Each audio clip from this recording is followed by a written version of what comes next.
Sweet Coraline, bam, bam, bam, I want it growing in my nano. Sweet Coraline, bam, bam, bam, and I got a bottle that says so.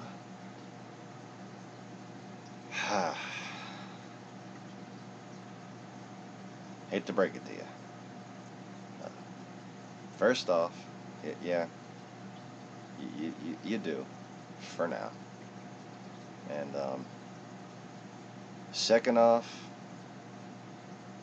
I know it does. I know it does. Welcome to the Lost Begotten channel, baby birds.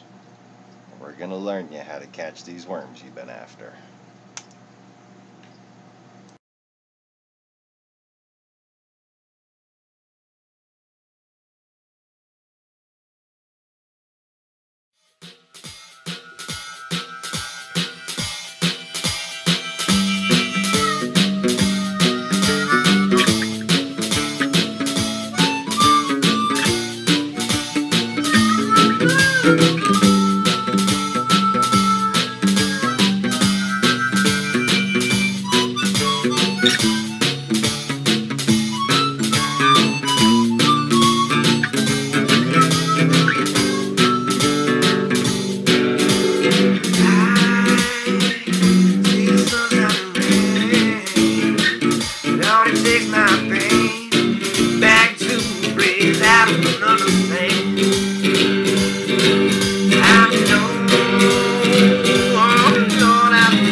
The way it treated me too many times before.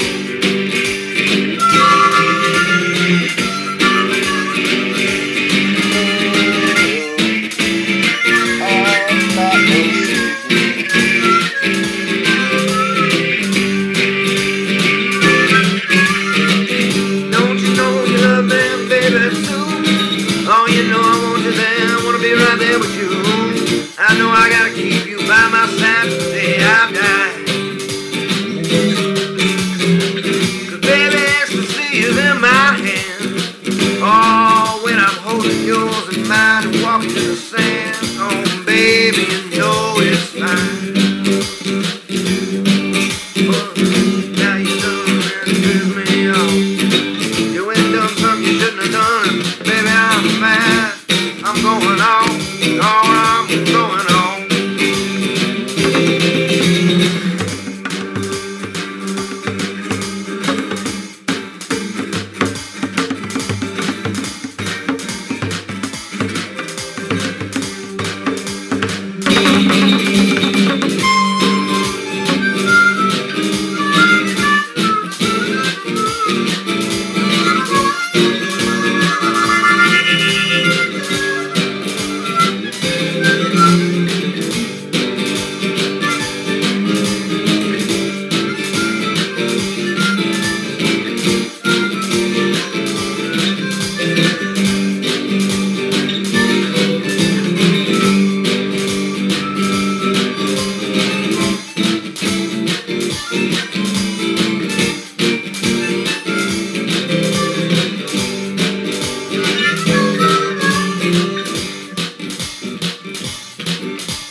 I can't take it no more.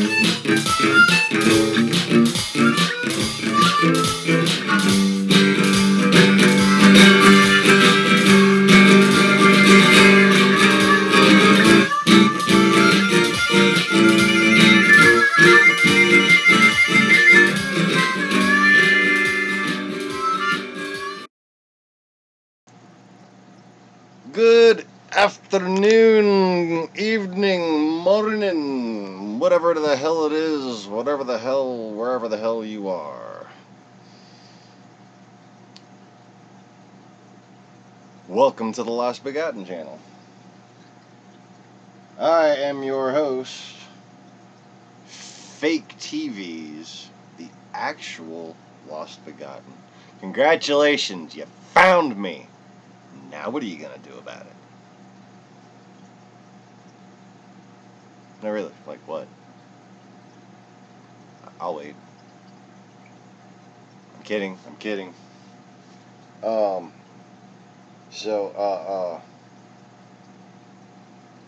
As you can see by my stupid looking forehead face here, my last trip to the other fucking side of Kingdom Come, to deliver clownfish, I had the same issue with these sunglasses. I'm gonna stop wearing these sunglasses while I drive. I use them for the mornings because they're not very dark. They're one of them, like the brownish orange lenses that kind of enhance your vision, you know. Only they're $4 sunglasses, which, by the way, you can find them in the sporting goods section at Walmart in like a little display thing. But they probably have them in every fucking Walmart. Every Walmart looks alike, if you ask me. So anyways, welcome to the Lost Begotten channel, the only show where the host decides to halfway shave his beard while the opening credits are going. Why not? But that's okay, because I remembered to shave my unibrow, even though I got a fucking scab right there. That's special.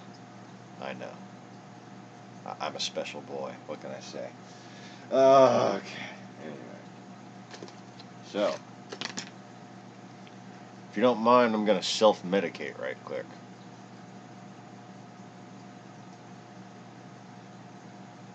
Oh, let me just fire this up right here. Oh yeah, baby. Oh yeah, that's the good shit. Oh yeah. Neosporin. Well, equate triple antibiotic pain relief.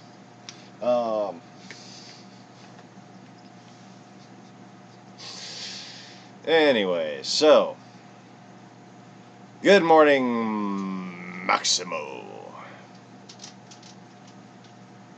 Thanks for joining me bright and early. Did the notifications happen to get sent out this time?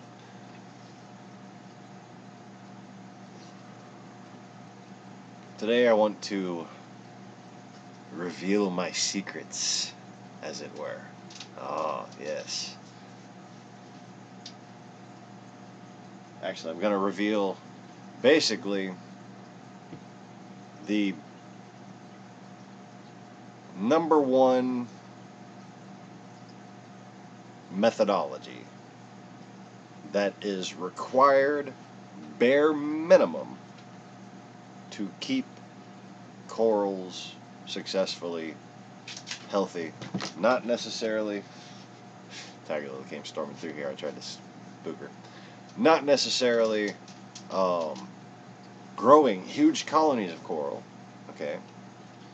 What I'm going to teach you how to do on this video is how to maintain all but the most delicate of corals and to grow frags to a reasonable size in a small aquarium. Okay. What you find here on YouTube is a lot of guys with giant tanks, okay? And it's very intimidating, okay? There's a couple guys with nano tanks, but, you know, frankly, and this is no offense to them, they have great channels, great quality videos, lovely little tanks, some of them. Saw some of them Magna, but I was so stressed out by you know, trying to manage the family unit, that I was like I recognize him, but I don't know who he is. I didn't have this yet, so I wouldn't have just been like, hello. Anyways. Yeah. Settle down, John. Settle. Hello, I am Lindsay Lohan. Okay. I had to. I couldn't resist the Lindsay Lohan.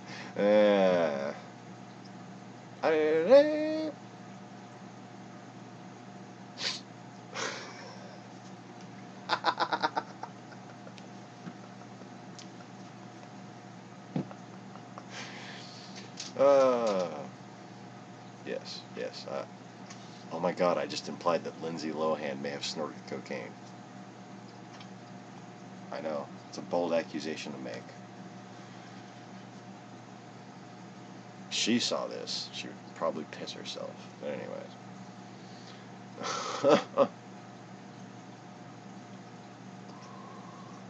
anyways. So, what was I talking about? Stuff and things. I might have some things on a notepad worth mentioning. Some breaking news, as it were. Hackers have apparently, and I think they like discovered the code or something. So it's like, it's okay now. Maybe. Hackers have successfully programmed sex bots, robots, like like in Japan or Korea or wherever that happens. Sex bots, sex robots, like androids, androminoids, what fuck droids. I wonder if iPhone's got a version.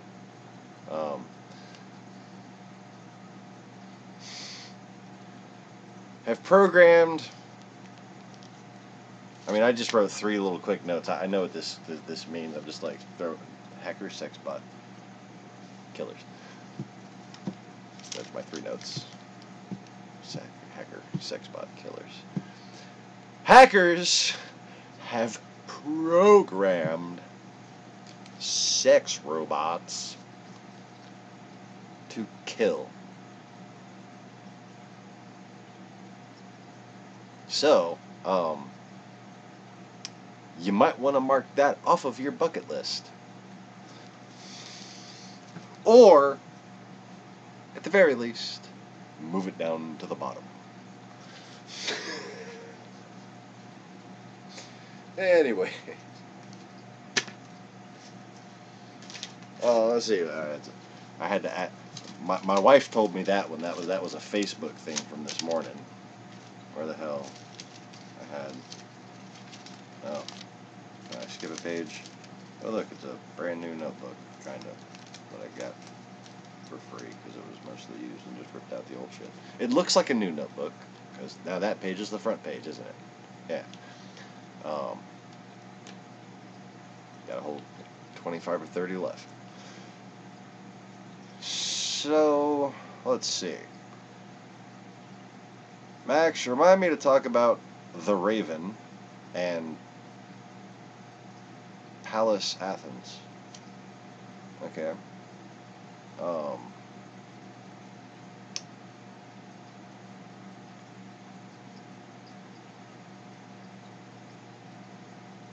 Why do antheists look like fish lures? That's something worth discussing. That's kind of a hintology.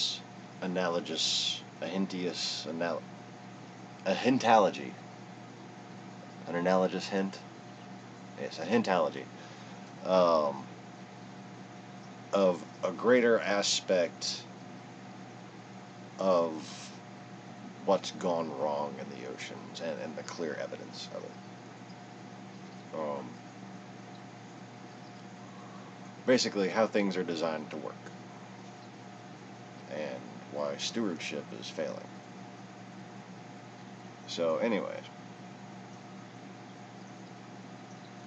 Oh, while I'm at it, I'm sitting there looking which one of these are headlines that need their own video, and which one of these are things that I want to mention on this video.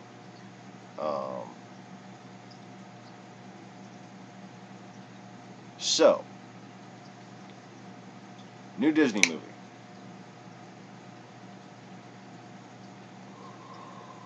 New Cadillac. No. Do my stupid Elvis impersonation parody of myself.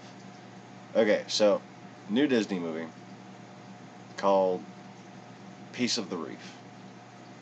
Alright? And it could maybe be some of the characters from the Finding Nemo and be like a prequel to it. Okay? But it needs to have a purposely designed educational narrative that basically calls the humans stinky. Okay? And make it like, their travels and they go and visit another reef.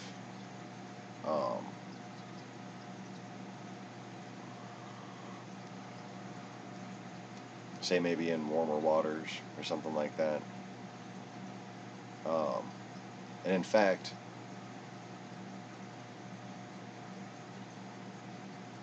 you could have maybe like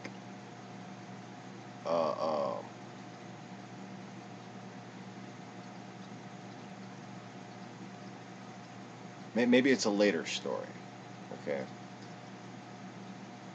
And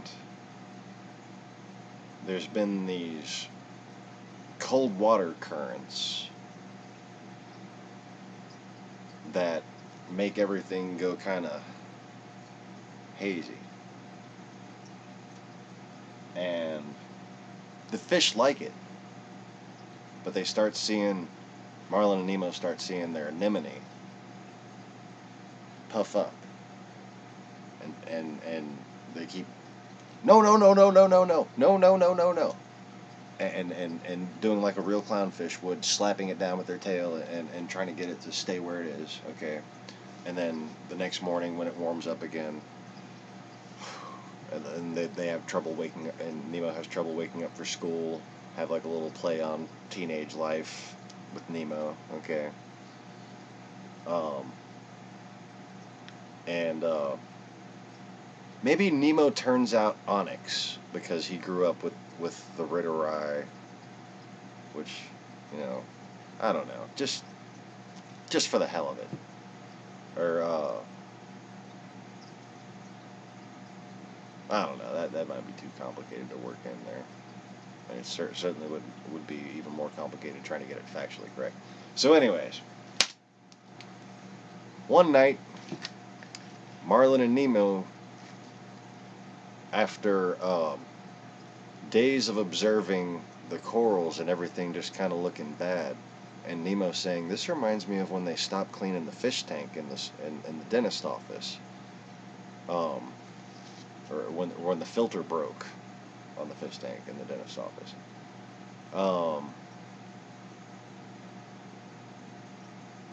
And okay, so that night, the anemone, while they finally sleep, it, they're exhausted, they lose track of it or whatever, and it up and goes away, and there's nothing they can do about it but sit there and just watch it fade off into that current. And then they go and host on a plate coral, like something like a Montepora, we'll just have to sleep here for the night. And the next day they go and ask well, what is it? Okay, let's name a species. That guy, the teacher guy, and he's like, "Whoa, what happened?" And then Marlin explains, and Nemo kind of like repeats him, and like they get frustrated at each other, and he calms them both down and explains that the anemone probably didn't make it, but what it was trying to do is find warm water. See, we live on this deep reef out here. Most of the reefs are getting warm, like, and have, like, basically a dynamic explaining how just because the water's getting colder here, I mean, this sounds like a little metaphor, okay? Just because the water's getting here, it doesn't mean that going to warmer reefs is a good idea, because they're winding up getting too hot. Okay, so it's actually the case that, just like in our atmosphere, the oceans are experiencing extreme conditions on both ends because of these changes in, basically the buoyancy of the water itself changes when the salinity changes. And that is affecting cold water currents by causing them to come higher than they normally would. And it'll be like a reef will get blasted by cold water, and then 50 miles away it'll get too hot that next day. Okay, and by cold water for a reef, I mean anything below 76 degrees is extremely cold for any type of coral. Well, not any type of coral, but tropical corals to deal with. Like in your reef tank, you try to maintain it. Like you might have your chiller, if you got a chiller, set to like 72 degrees. And some of that water in that reef tank will be 72 degrees, but it'll get mixed up in with the water that's getting heated up by the lights, and your average temperature in that tank is going to be like 78, 79 degrees, okay? And the average cool spot in the top tank is going to be like 75, 76 degrees. And that's people who like to keep their tank cool. I keep my tank in the lower 80s, like real reefs actually are. But that's mostly because I breed true pergolas. So anyways.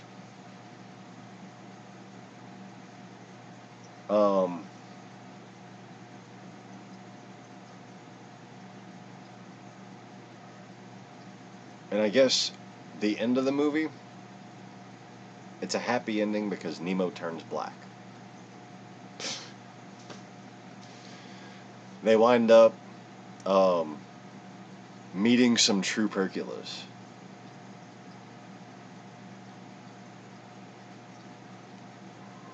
And Marlin winds up starting to resemble, like, not that he goes transgender or anything, but he goes a bit Dom DeLuise.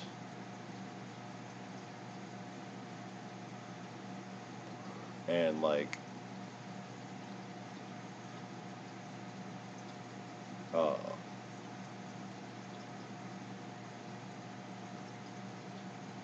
don't know, like the mama percula there locally is like intimidating to him, kinda. And like he sits with like the other ladies at the bus stop, kinda, and gossips with them, kinda hinting that he's ladyish now, because that's accurate for what a clownfish would do.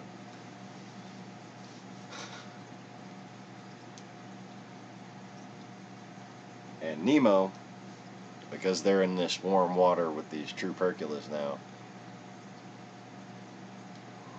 they shacked up in the one anemone that most of the true pergolas would rather not shack up in, the carpet anemone.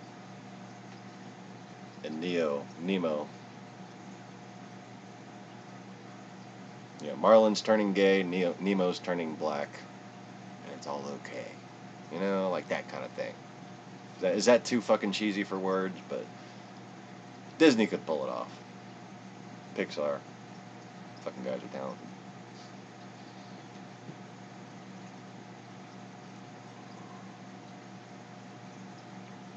But yeah, it'd be instead of like finding reef mo or something, just call it piece of the reef.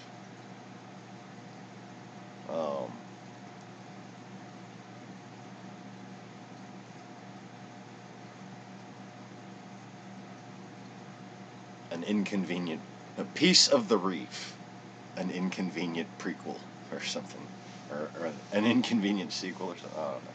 That's already Al Gore. Like, I wanted to play on words with Al Gore's thing.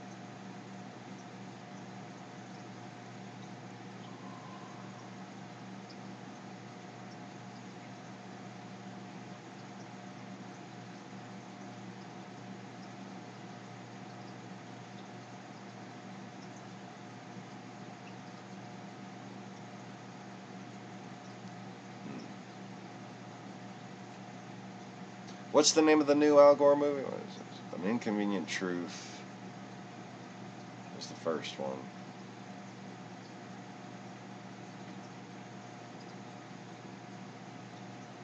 Did he just call it an inconvenient sequel?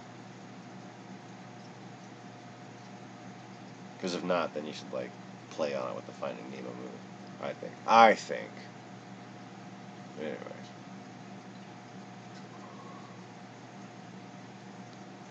So yeah, what do you think, Max?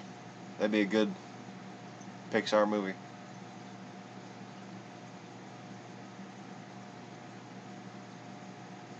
Just basically a like an educational plot. Not really meant to be, like a plot. But, they lost their home because of climate change.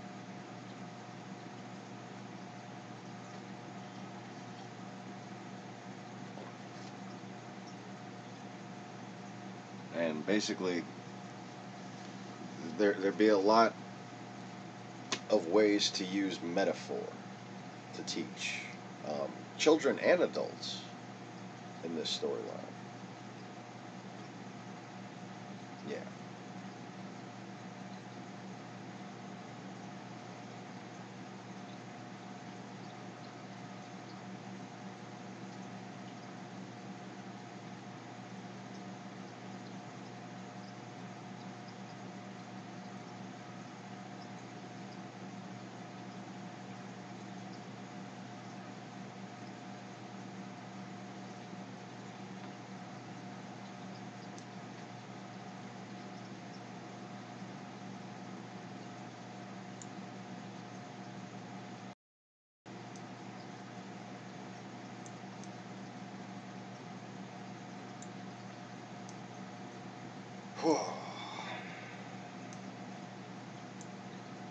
So, anyways,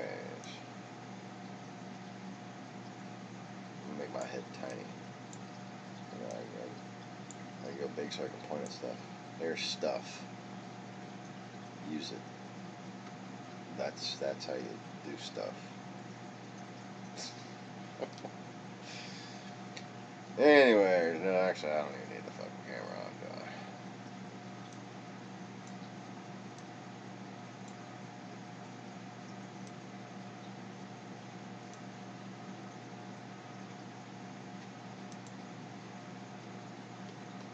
I? Alright.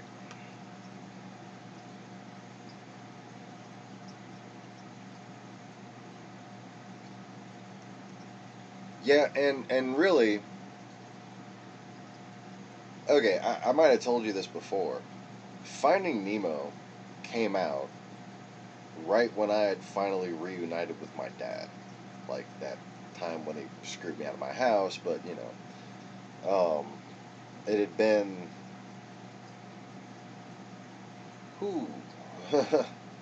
like 10 years since I had really spoken to him, and it was really odd timing for that movie to come out. It was really kind of gut-wrenching to watch at the time too.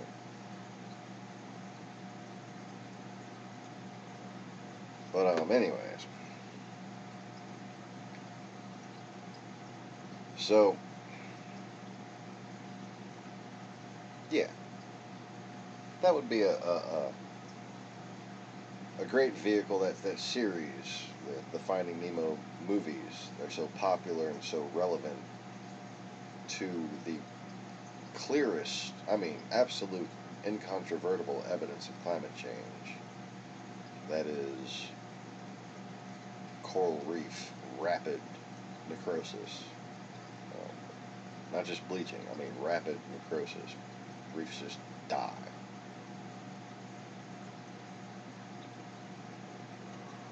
Okay, so enough about reefs dying. If you're watching this video 30 minutes in now, 31 minutes in now, I will finally be getting to the instructional portion and explain, in case you couldn't figure it out for yourself, getting to what you're looking at there. So, just some background. When you're keeping a reef tank, or just trying to grow coralline algae on a bigger fowler system, okay. Small reef tank, medium-sized, 55, 75 gallon fowler. Fish only with live rock. That's FOWLR.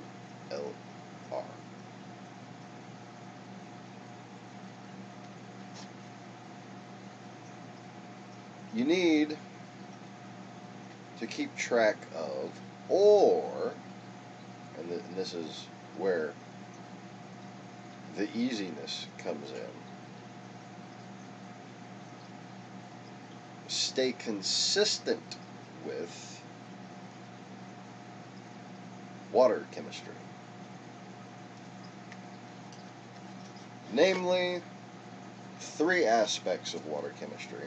People like to refer to them as elements, but one of them isn't actually an element. It's many elements, or many molecules, actually. But anyways, so you have your calcium and magnesium, which interact with each other to build coral skeleton. And then you have your carbonate molecules, which are referred to as alkalinity. Okay? So you get your calcium, your magnesium, and your alkalinity. Not an element, it's many elements. Okay. Now, you do have other trace elements that different corals require for health. And there are various ways of approaching maintaining those trace elements. And what are called maybe just minor elements, not necessarily trace elements. So your minor elements are things that multiple types of corals consume regularly. And in a good, what's called a two-part solution, that's those two big bottles there, you have calcium, magnesium, and your minor and, quote, major trace elements. Just a couple of trace elements, the biggest trace elements, and then the minor elements, and then you have your two major elements, calcium and magnesium. And that's in part 1. That's the blue on the left. Okay. Part 2 of the same part, so it's a 3-step process. Okay, so it's 3 steps. Your two-part solution, your marine buffer, and guess what the third part is? Actually siphoning your freaking gravel and cleaning out your dead zones. And that's how you do your water change. Okay? But, yeah, so 3 steps, but it's kind of 4 steps. But, you know, no one expects the Spanish Inquisition, so.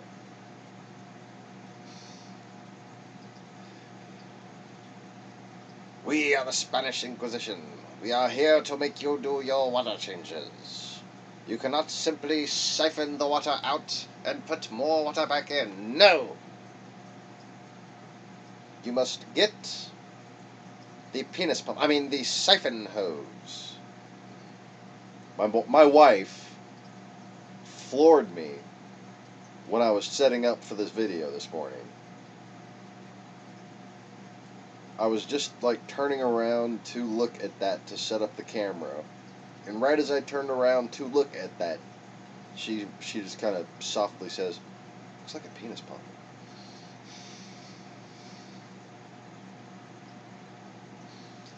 I drooled on the arm of the love seat. I was laughing so hard.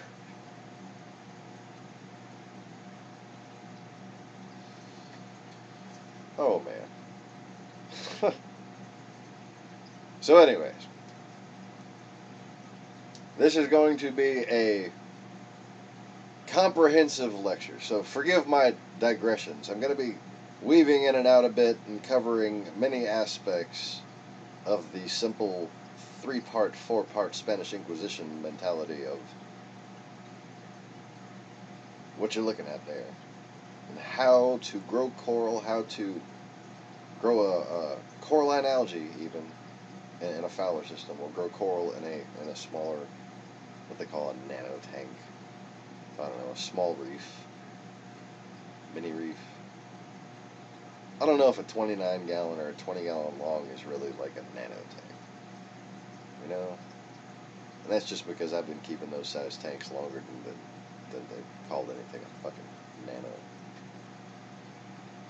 You'd have said nano back when I was first starting keeping reefs, I'd be like holding up my hand, nano.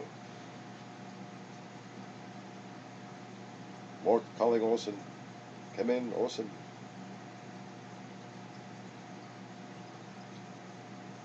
The 80s, once the references, no one gets back.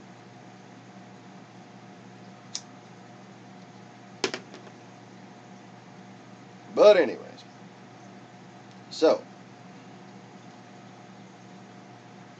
very important to remember. Like I said, weaving in and out, kind of random. But very important to remember in that first part, what I'm calling number 1, because it's probably the thing that I do the most often, okay? Which kind of screws me up because number 2 on the video wound up being the siphon, and that's you don't do that every day. That's once a week tops. Okay. But anyways, that's like a double digression there. I apologize. So the most important thing to consider when adding your 2-part solution isn't testing all your levels, isn't worrying about, oh, does their chemistry is what they say their average consumption rate for each of those minor and major trace elements added to the calcium and magnesium that they have in that A, and those carbonates that they have in that B part, or the 1 and 2 part, okay? Are those exactly what I need? Oh, the number of test kits you would have to buy to find out. Or you can go to, what was that guy's name? Did I get his business card? I have, on my Macna video, there was this little company locally that does what the Germans do, and they test your water for you. So, there is now such a company. Why do I have two rubber bands on this? There is now such a company here in the United States that can test all the parameters of your tank water and literally give you just a mineral by mineral reading. And I don't think I have this card. But I got them on the video. So.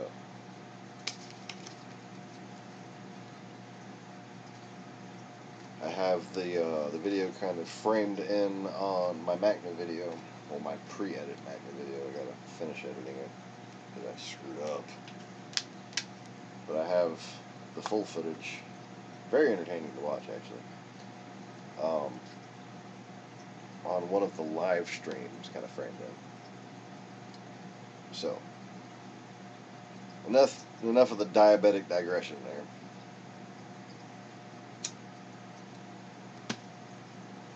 The key thing to remember, yes, about those two-part solutions. I'm using Chem there. It's fusion. I like it just fine. It's not how much you dose, even. Well, not necessarily how much you dose. You can dose maybe 70% of the recommended amount, and you'll be fine. You could dose half the recommended amount, and chances are, you'll be fine.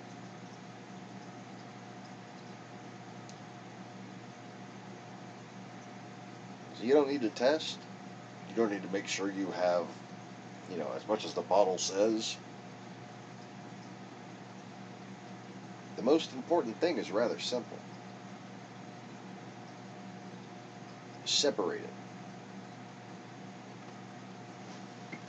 You gotta keep them separated.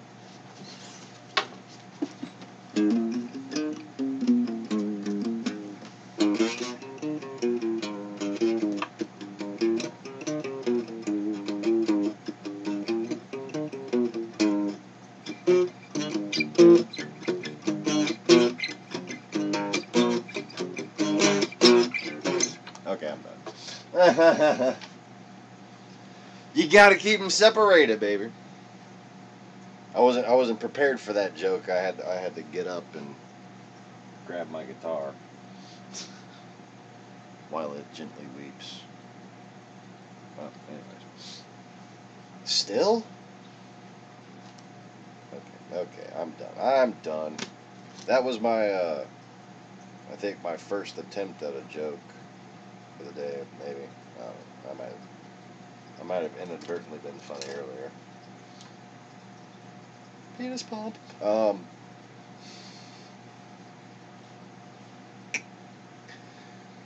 So yeah, got to keep them separated, man.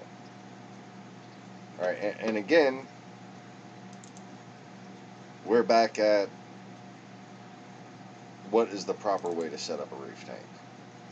Can you really have just the top tank and be successful, or do you need a double-decker? Do you need a, quote, sump? I just call it a bottom tank. You don't necessarily need a sump, but you need a bottom tank. Now, people with sumps pay a lot of money for them, and they work very well. And they have every right to mock people who just use a bottom tank, okay? Because it's a poor man's solution, okay? You're sitting there saying, okay, I need 2 sources of current in my top tank so I can have, enough flow around my rocks. What if I take one of those sources of current and make it a return pump? I'm saving, I'm doubling my expenses in a way, I'm doubling the utilization of my expenses in a way that adds water volume to my reef tank. Okay, first of all, which water volume to your reef tank is wonderful. You know, get your ass a fucking a big round tub and plumb that fucker in if you can. You know, add water volume. Always helps. Adding water volume always helps.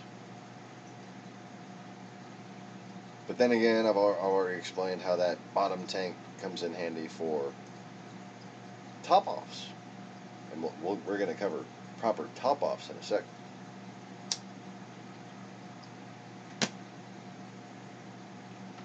Now,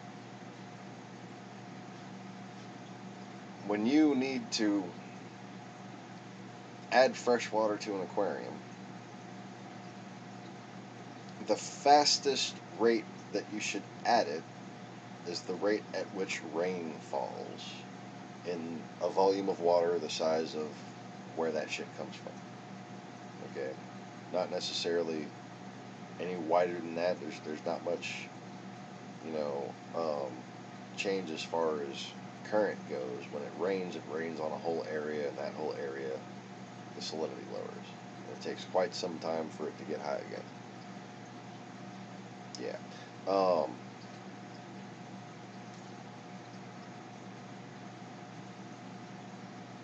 So, when you have a 2-tank system, you can add your freshwater top-offs. If you don't have a dripper that can slowly do it, which is even better, even when you do add it to the bottom tank. Okay.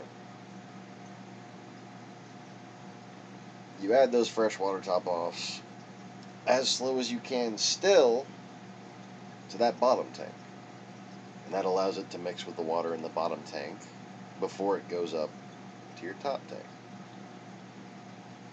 Now, herein lies the wonderful use of Caulerpa prolifera or mexicana as opposed to chaetomorpha.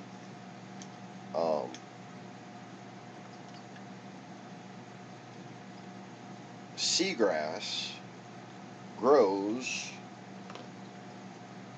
at the cusp of brackish water. Okay? And will often often get inundated with brackish water and enjoys little freshwater splashes, kind of, and will grow quite healthily in that bottom tank. And there's several different types of macroalgae that look rather beautiful, and you can make up a nice 2-tier display, which is kind of what mine would be if I didn't have a working fish room and just shit in the middle of my floor. You know, so I have like a surround work area in the corner of the room by having shit in the middle of the floor in my living room, basically. And it's just a struggle to keep it from blocking off my wife's view of the TV. Kind of blocks my view of the TV just a bit, but I don't care. So anyways,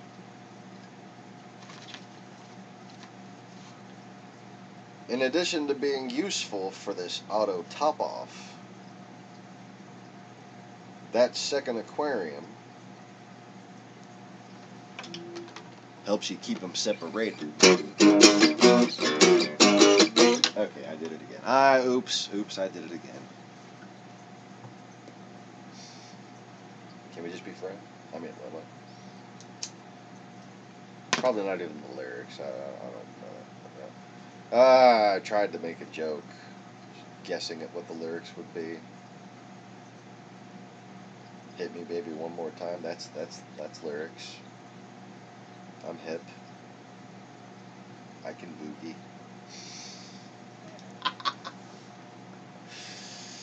Oh shit. Anyway,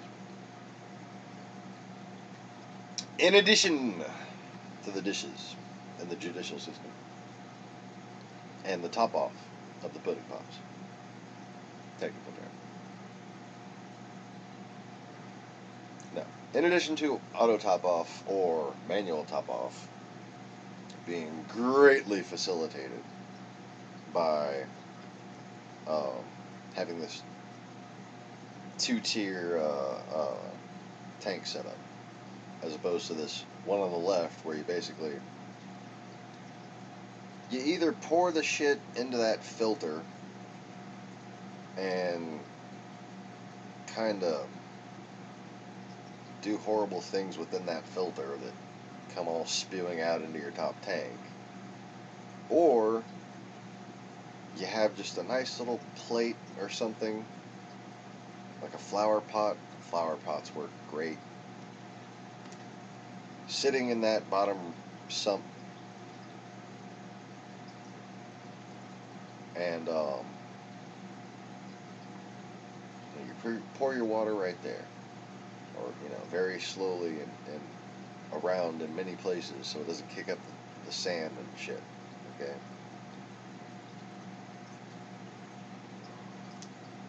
But then you got your 2-part solution. And it says it right on the bottle. Add the separate areas of the tank, or wait at least 30 minutes between dosing each part. So you're going to add your Fusion number 1, the blue bottle, in the amount that you decide. And I'm going to tell you how to decide how much to add later.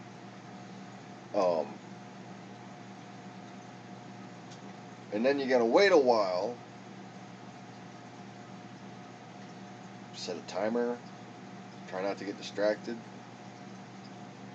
You could wait for Windows 95 to load. No, that's not really an option anymore.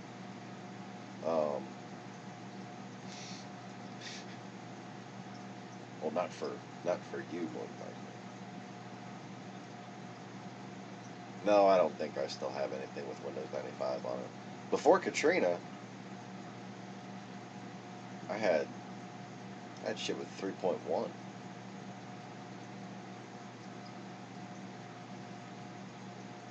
I had like a wall of old computers. It was great.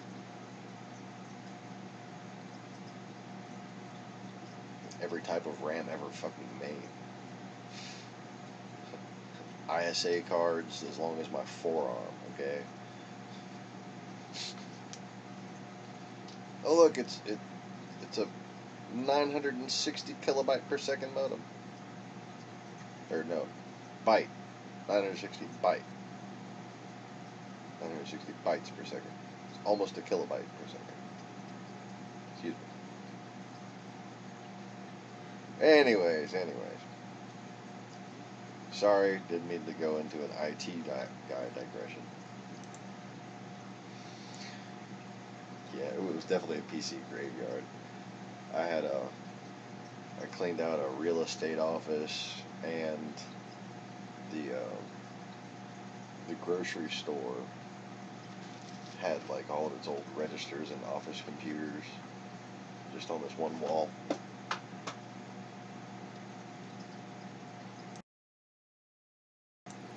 And it was great. I had it all. Just cannibalized. Found several very useful hard drives. Wound up making like a couple of like monster systems.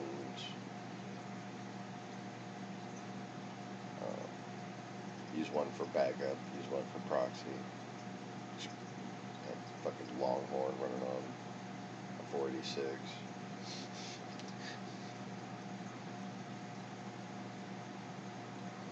Technically a 486. Forgot what the fucking spec on that weird processor was. Anyways.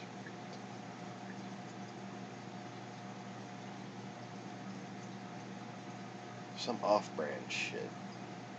I think it said 586 on it. It wasn't AMD. It was, what was that other fucking off-brand processor maker back then? Not Texas Instruments. That would have been respectable. Oh man, what?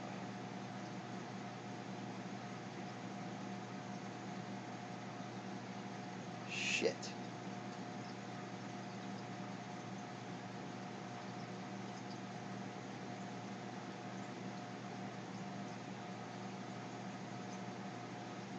it wasn't like a Celeron or anything else like that that would have pissed me off.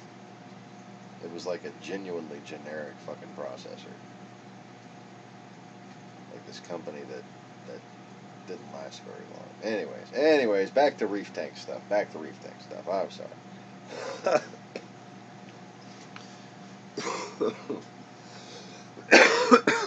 Excuse me. So, yeah, not AMD or Intel. Back to reef tank stuff.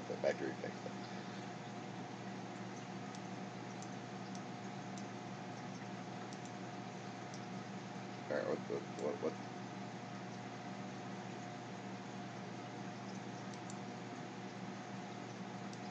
going on here? Oh, that's the background.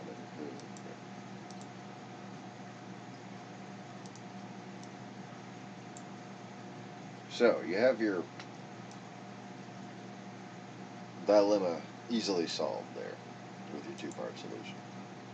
See, what will happen when you add these different supplements to your tank is your coral actually will absorb them one at a time. Okay, so it'll encrust a layer of one thing, it'll encrust a layer of another thing, it'll encrust a layer of another thing. Okay, so it's got to sit there and use up the one part, and then it can use up the second part. The one part has the major building blocks of the structure, and then the second part has the glue for the next layer of building blocks for the structure.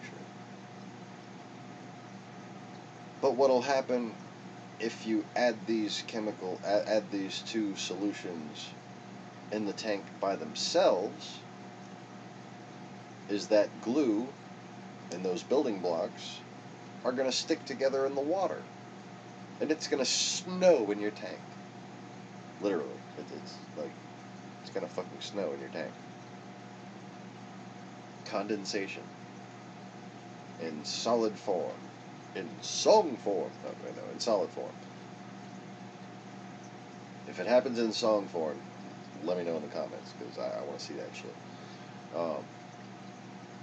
And I'd like to hear it too. Anyway.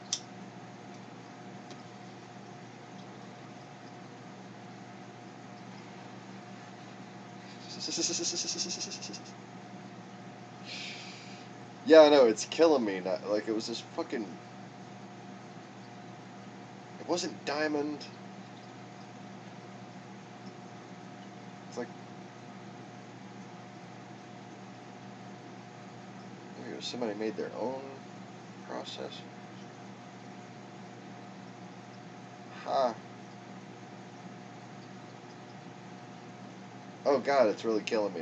Damn it, Max. Max is making me laugh in the comments there. So, back to reefing. Reefer madness. You got your two parts in one tank, and you're going to have condensation. It's going to, at the very least, get cloudy. Okay, even if you, like, sit there and try to add one to one side of the tank, and you wait a little while and add the other to the other side of the tank. No, you got current mixing everything around. All that water should be going everywhere. Okay, that just doesn't make any sense to try to do it like that.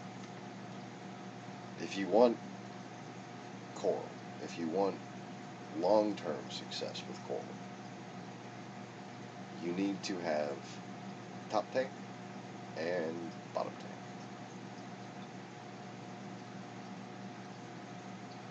Or you can buy a controller and a dosing pump and all this extra shit, okay?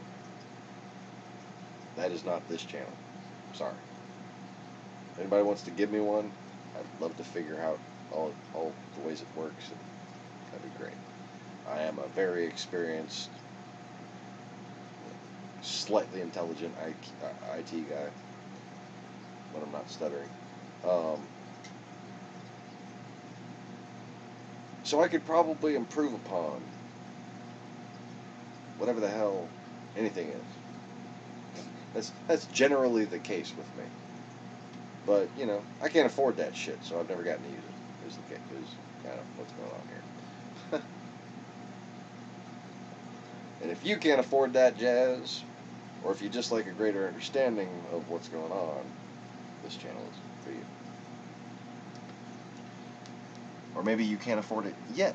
It's like, I'm going to buy a dosing pump and all that stuff one day. Right now I just need to set up my tank, and I don't want my frags to die. I'd like them to grow a little, if possible. You know, that's what this video is about. Okay.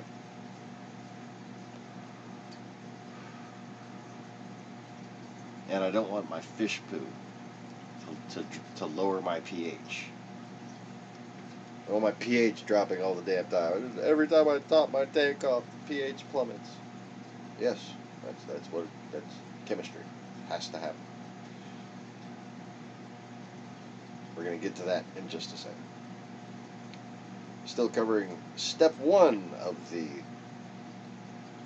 3 easy steps to growing coral here at the Lost Begotten channel. And I'm definitely what you call a budget reefer. A budget reacher. No, not quite. I don't often actually reach my budget. Good morning, Emily.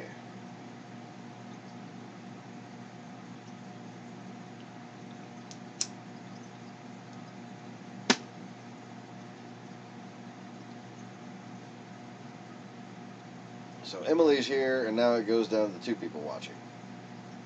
Very interesting.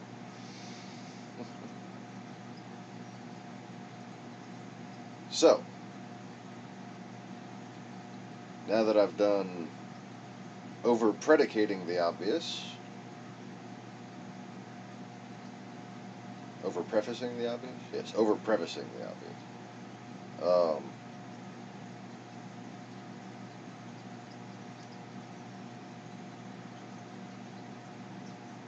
When you have top tank and a bottom tank, you can take your handy dosing syringe, and no matter who you are, if you keep reef aquarium, you need a handy little dosing syringe with a little piece of air hose stuck to it. Because, like, what do you do without that? You gotta stick your tank inside your hands stick your hands inside your tank. You have to either have really big hands or a very small tank, and that would require surgery either way. So don't do that. That's not recommended. Speaking of not recommended, CChem does not sponsor this channel and does not necessarily condone or endorse any of the views stated on the blah blah blah. That. So, back to the obvious. I am your captain.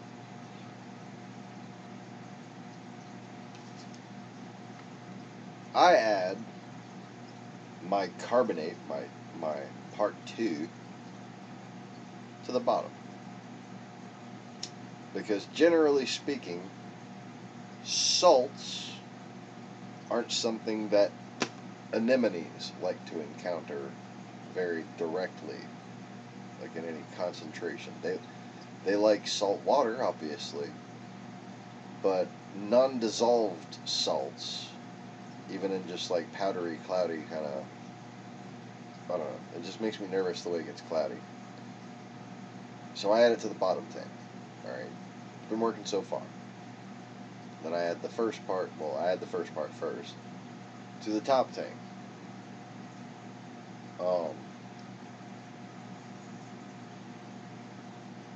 What I'm doing right now,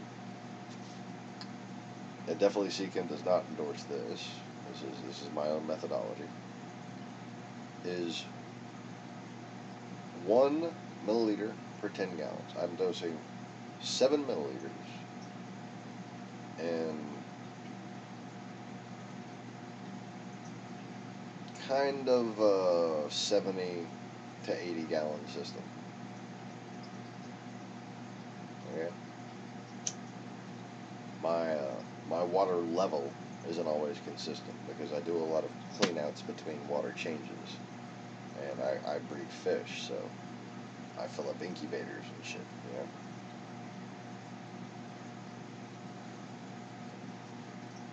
But I'm using under, on average, 1 milliliter per 10 gallons.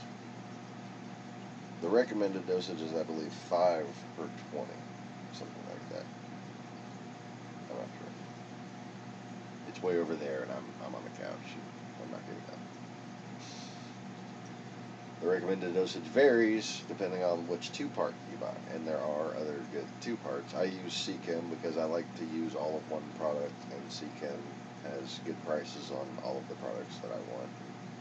They're reliable. It's a company that's founded by a scientist, and you know their packaging and marketing, labeling kind of suffers for it, but you know, if they want to call me, I give them a much better plan on how to sell their product. I don't babble all the time, just when I'm trying to waste YouTube's bandwidth or whatever I do on here. Anyways, so you take your part 1, measure it out in your syringe, giving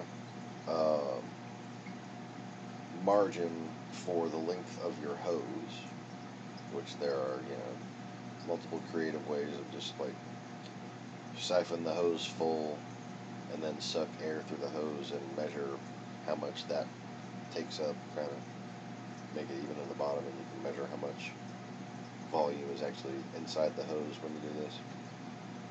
Okay, so you measure it out with your trusty little syringe thingy, and then you suck some tank water in there to dilute it just a bit. Okay, because you don't any type of change is chemistry change, water temperature, salinity, any type of change is bad for a boar. They just want the same all the time. They just want day and night in the same water. Okay.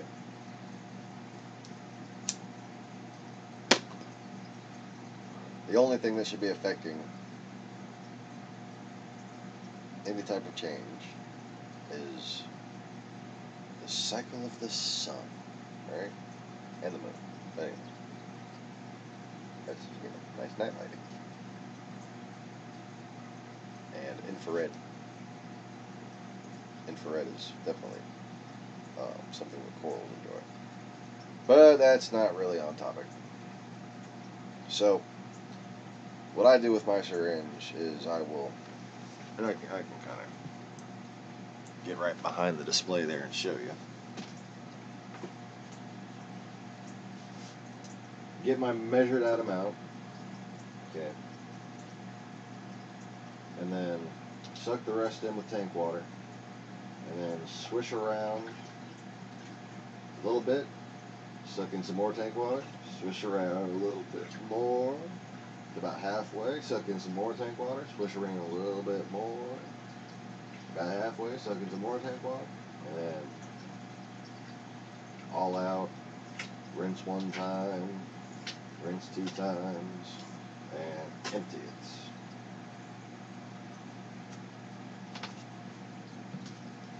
And I do the same thing for the part 2.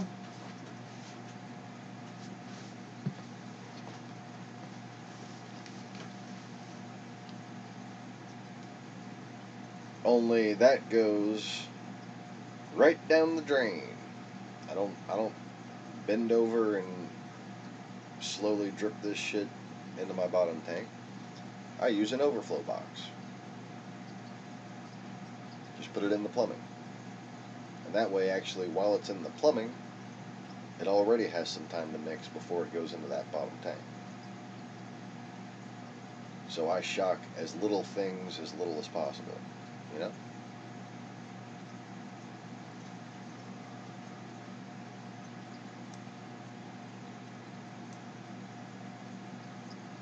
Now,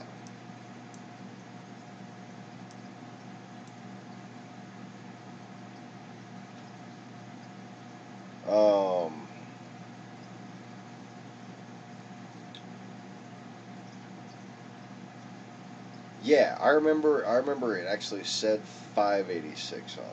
I think was like the thing that stuck out to me. And it just had a bunch of other fucking writing on it.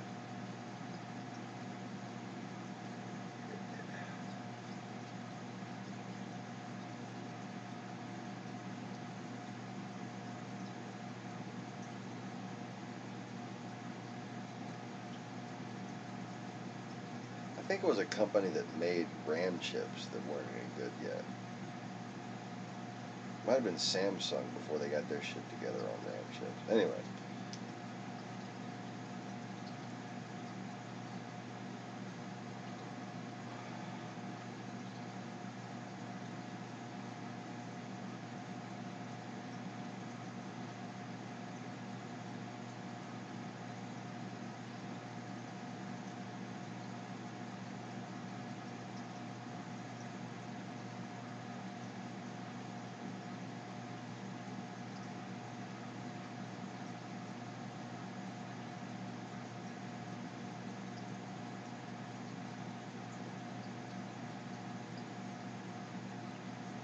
Like, I'm not even remembering that it had a fucking name brand on it.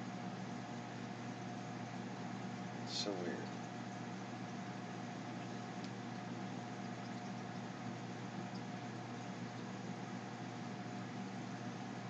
It was an oxymoron computer, though. It was a Packard Bell server.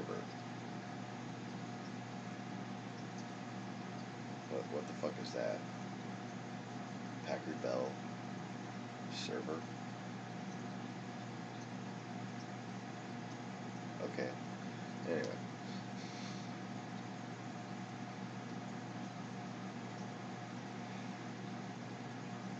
Had the little tripod, fucking motherboard and everything. So, moving on. Not IT stuff. Not IT stuff. Out of the brain. Out of the brain. Brain not functioning. Brain not functioning. Brain not functioning. Okay. Reboot. Brief stuff. Yay. Penis pump. I mean, what? Gotta keep them separated. I know that much. At least we have music to fall back on. So yeah, your two-part solution. Your options are to add it to different parts of your tank, or to wait around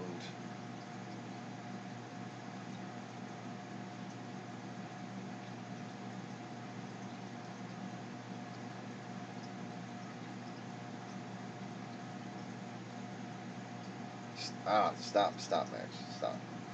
He's just like, I know, like, I went through a whole fucking warehouse of surplus computers once. Got paid basically to come in and tell everybody what everything was.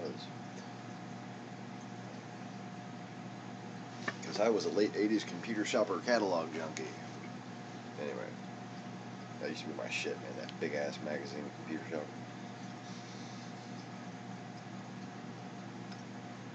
I was just reefs and computers was just like my obsession, and dinosaurs. I was really into dinosaurs when I was a kid too. Like, creationism was kind of a family thing, like creation science and debate and like what actually happened was like ancient mystery, always mixed in there with everything I did. But like, my two big geeky things were aquariums and computers.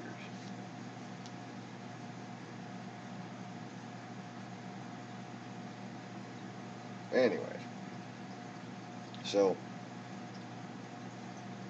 your only other option, as far as your two-part solution,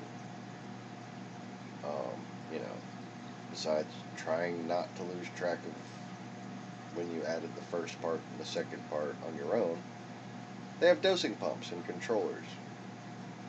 They work great, but they require their own maintenance, and they cost a lot of money. Money is not a thing that I have, so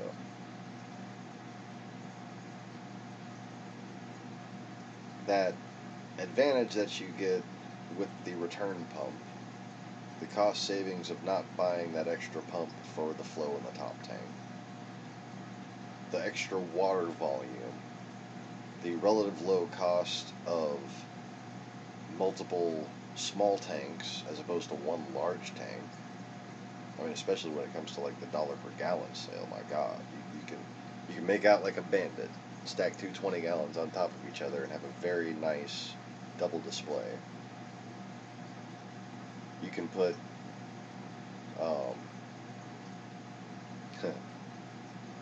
penis pumps? No.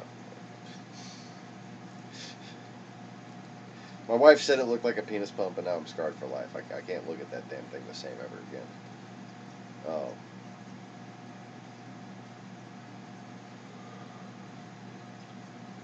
So I have a Rio return pump. After years of success with Rio Nano protein skimmers on a 10-gallon,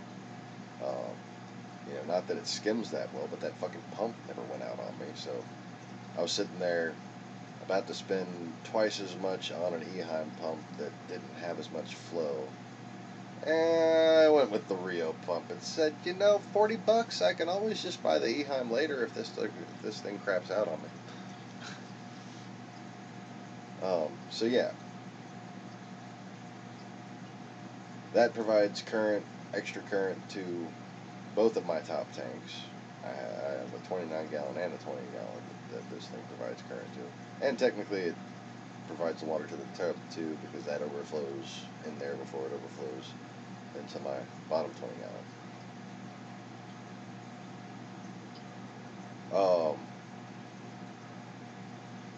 So, any questions about the two-part solution?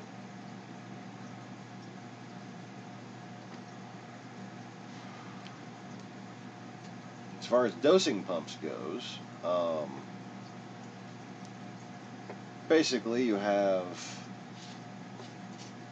some electronic probes that help you monitor, but they can't exactly monitor the things that you're dosing unless you're talking about some of the really new advanced technologies, some of which don't even work yet.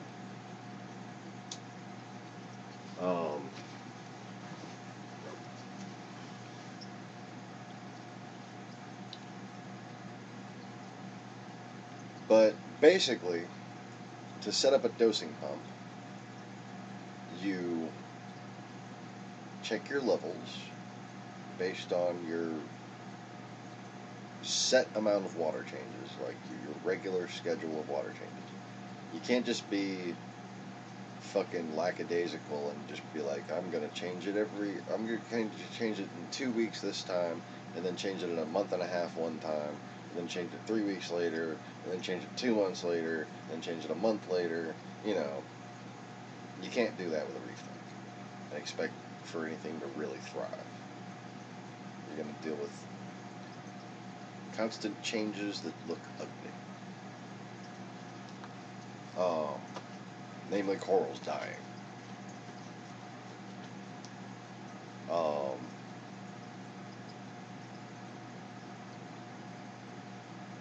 So your dosing pump gets set up based on, first, basically your best guess. And from then on you test. And what it does is it adds those two-part solutions spaced out on its own timer in tiny amounts. So instead of adding 10 milliliters once a day, you'd add 1 milliliter 10 times, or 2 milliliters 5 times a day. And then the other hour later, it would add the second part, the carbonate. So it'd be 2 milliliters of calcium, magnesium, and trace elements in part 1. And then an hour later, 2 milliliters of the carbonate salt solution. And that's your alkalinity in the carbonate in the second pump. So calcium, alkalinity. That's what a dosing pump does. That's why your basic dosing pump is always a two-part dosing pump. That's what they're designed for. But essentially, what their basic function is. Okay.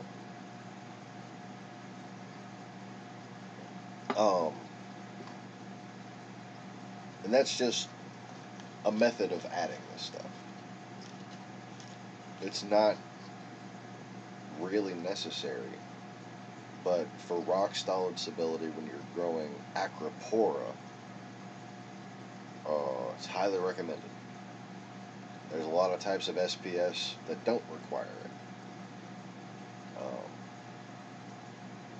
That acropora that I had, it just kept on having things happen to it, man. The spot where it was above this fucking plate coral that hasn't encrusted yet. The rainbow money has encrusted to the rocks. It is not going anywhere. But that yellow money, it keeps falling down every week or so. So you know, it's sitting there growing in place. It just hasn't quite encrusted yet. There's something that might be a snail, might be something is moving it. There's something that lives under there that's been moving it. Now I got it kind of pushed out a little further, so whatever is under there been pushing it out. Maybe it has a little more space. So hopefully it'll encrust where it is. It looks like it's starting to. I guess the reason why it's not been encrusting is because whatever's been moving it has been moving it more frequently than it's been knocking it down. So it's been getting moved more frequently than I knew about, and that's what's been preventing it from encrusting on that rock. Because I'd only really noticed it when it visibly moved and looked like it was about to fall, kind of. But it fell the other day and knocked out that poor little acro frag that I was trying to save.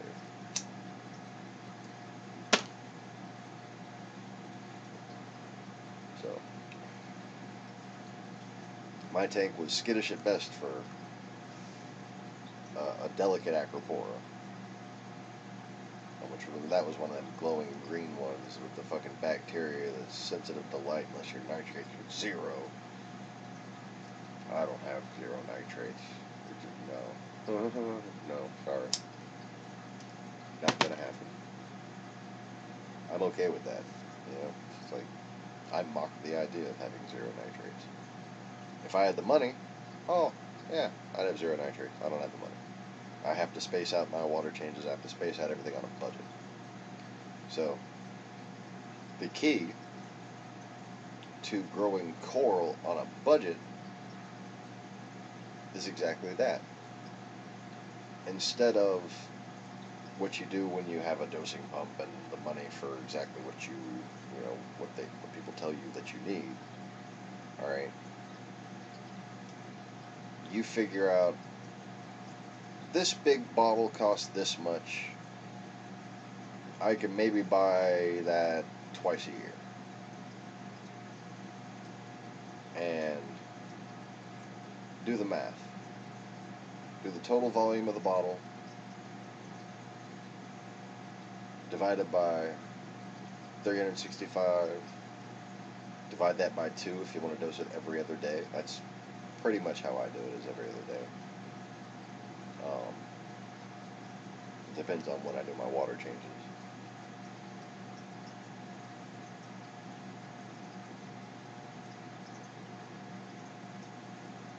And you make your dosing regimen what you can afford to do consistently.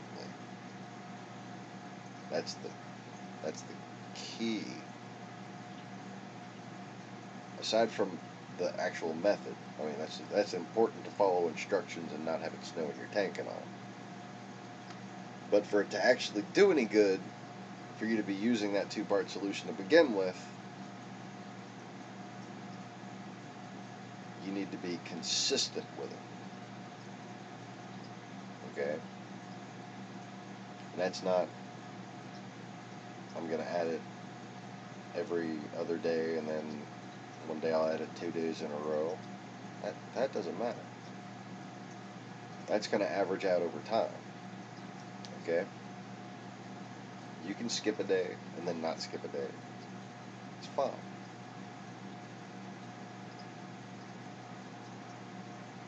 What matters is that over the next year, 2 years, 5 years, 10 years, everything in that tank gets either the exact same treatment or a slowly gradual increase. Okay? And you base it on your budget, and you don't wind up with corals dying because they lack nutrients or anything like that, because guess what?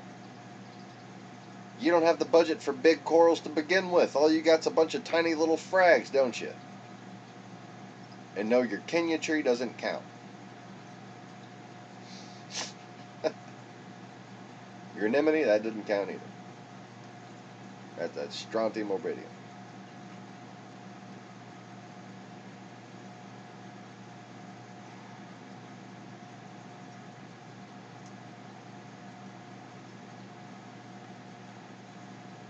See, what happens is, when you have a little tiny coral, it only uses a little tiny bit of calcium. So, a small dose is going to grow a bunch of coral frags rapidly. Then, as they fill in, and you want them to not grow so fast or to stop growing because they're starting to get close to each other, which you don't want to happen. You don't want them fighting with each other. Corals sting each other and kill each other. Because you've been adding this modest amount and you haven't been maintaining high levels in your tank that the corals have had to grow rapidly to consume, they've been growing slowly to a point where they have basically exactly what they need to sustain themselves and just grow a little tiny bit, little by little from there on out. So now you've got a situation where you don't have to get rid of corals. You didn't waste a bunch of money on chemicals that didn't get consumed by the corals and then got dumped out in water changes, because your nitrates require that. So you're allowing for a cycle of near depletion, not to dangerous levels, because of the size of your corals, because of the size of your system. In order for depletion to occur, for a coral skeleton to get weak because it's grown because of added calcium but not enough carbonate, or added carbonate not enough calcium, or because both are depleted in the water and it's kind of dissolving inside itself, alright, especially if your salinity drops.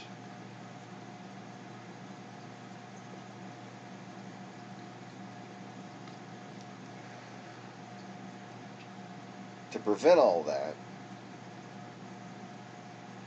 you acknowledge your frags are small, they don't require much now,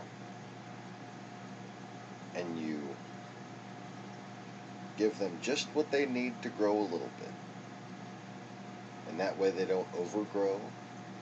And then when you run out of fucking 2-part solution and forgot to pay your fucking, insurance renewal or something, right? Suddenly you gotta go 2 weeks Oh, and you got some corals just starting to RTN all of a sudden. Oh my god. That should have been on the budget the whole time. Because then those corals, having more modestly grown in a smaller tank, oh, they can survive on just a regular water change. They don't even need reef crystals.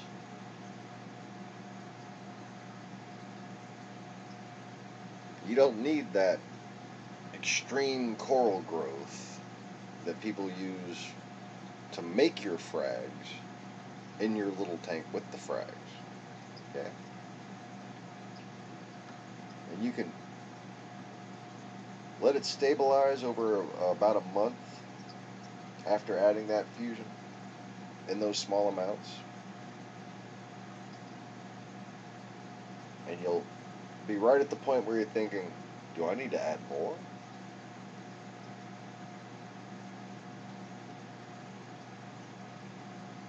And then you'll wake up one day and there will be white edges on your maniporas and your passilloporas and your styloporas and your poboiporas. What?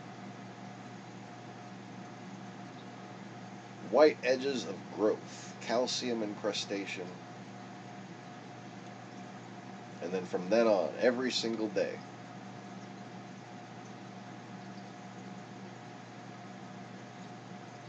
that coral is going to be just growing a little tiny bit. And it'll encrust to the rock below it, it'll encrust to the base of the frag plug if you're unfortunate enough to have a frag plug. God, I hate frag plugs.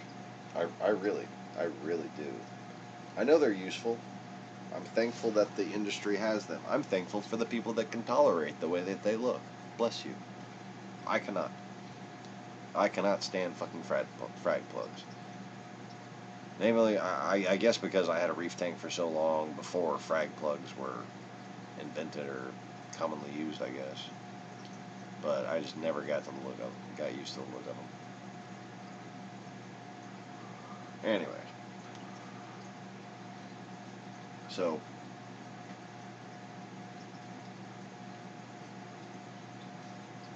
your two-part will grow your coral, keep your coral happy. If and only if you follow the other two steps to the process. So the second step, the most important step, is that siphon hose that looks like a penis pump. Yes.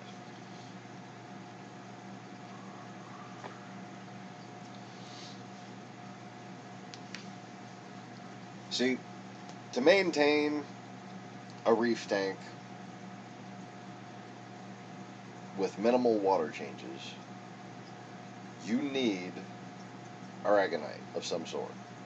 You need the mineral content of it, so you don't have to use so much two-part, for one. And you need the biological filtration component of aragonite. The biological filtration component of aragonite ends when you don't clean it once a month. Okay? Unless you feed nothing but live foods, or you feed fish really lightly, or you don't have any fish, or they're just grazers or something like that, right? You might be able to go 2 months without siphoning your sand. If you have a hell of a protein skimmer, in addition to light feedings or live feedings, you might go 6 months. And you know, at that point, you're the type of person who needs to buy a bottle of trace elements. Okay? Even if you don't grow clownfish. Even if it's a Fowler tank, you need trace elements at that point. Add them about after the first month.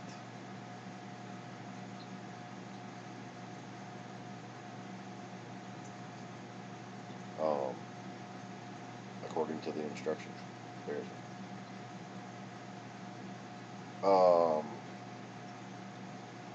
But see what happens when fish poo and unconsumed food breaks down, and including crustacean poo, copepod poo.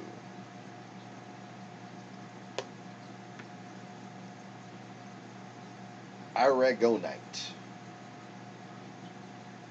Aragonit. ONIT.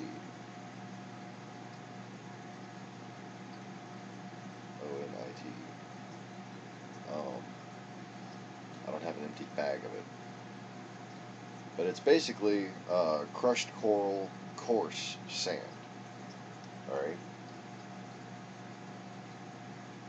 Aragonite. ITE.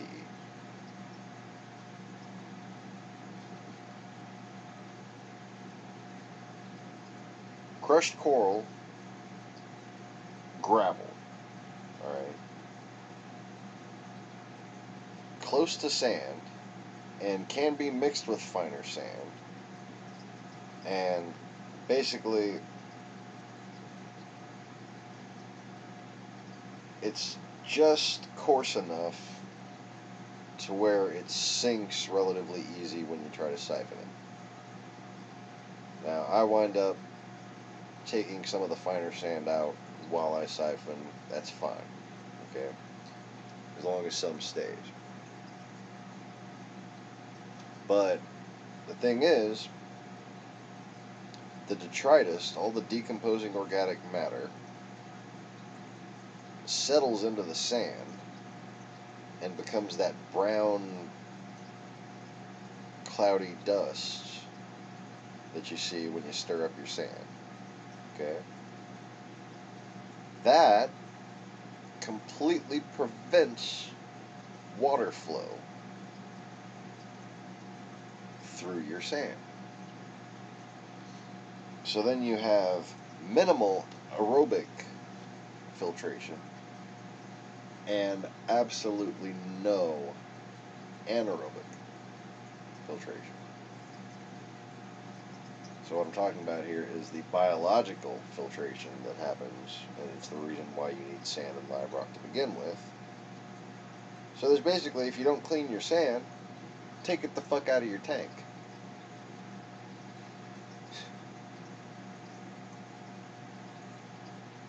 And then you're going to need more two-part solution.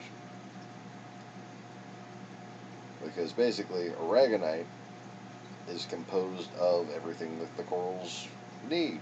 It's got what plants crave. It's got electrolytes. No, it's made of calcium carbonate and magnesium and all the trace elements, because that's what it is. It's coral. You know, like most limestone-ish rocks.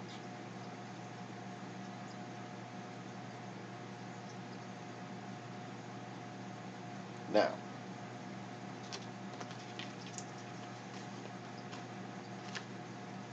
you get your sand nice and siphoned. The water flows through it at different rates. At the top inch and a half of the sand, there's well oxygenated water flowing through there. And that takes care of the breakdown of fish poo and the chemicals that get released. Ammonia. Breaks it down into nitrate, nitrite, and down about 1 to 2 inches breaks even the nitrite down to nitrate. But then below that, where very little oxygen makes it, and the water flows slowly, but it does flow, you have denitrification, which turns the nitrate even into free-floating nitrogen gas.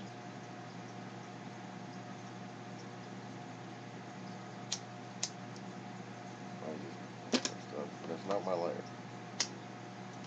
Old lighter, dead lighter, bad lighter. Alright. So by siphoning your sand, you allow for flow through all of those layers. I siphon my sand in the different tanks in phases.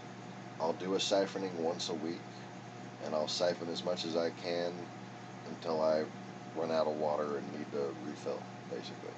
And I'll keep track of which areas I siphon and go back and do the other ones the next time, basically. But usually I siphon the bottom right side where I have that giant mountain of aragonite. That's what it's there for. I gotta make sure I keep that clean because it's like it's doing the work, alright, in the bottom right tank. In the right side of the bottom tank. That little diagonal mountain that sits up against the divider. That's very important to keep that clean. I'll siphon around the front where I can easily access in the top tank. And then I'll siphon carefully around all the caulerpa in the bottom left. And I'll basically do the top tank and the bottom right one time, and then I'll do that bottom left another time, and then just do like kind of like a minimal job in the other two sections. But like each time one part of the tank is like a focus, and then the other two get like a minimal once over. But that's mostly because there's only so much water I can take out of the system before I start running my pump dry. And, yeah. But what happens when you don't siphon your sand is your nitrates build up. See, your live rock, the very top of your sand, even your glass, even the plumbing and like just surfaces of shit have bacteria on them that process ammonia into nitrites and nitrites into nitrates. Okay? Your live rock takes care of that just fine. Your sand is better at it, but live rock will do it just fine.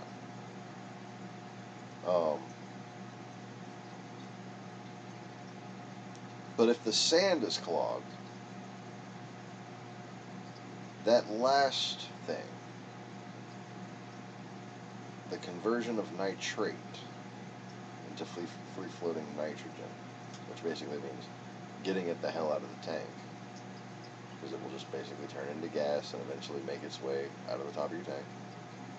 Sometimes if your sand is too deep and like not stirred often enough, not siphoned, for instance,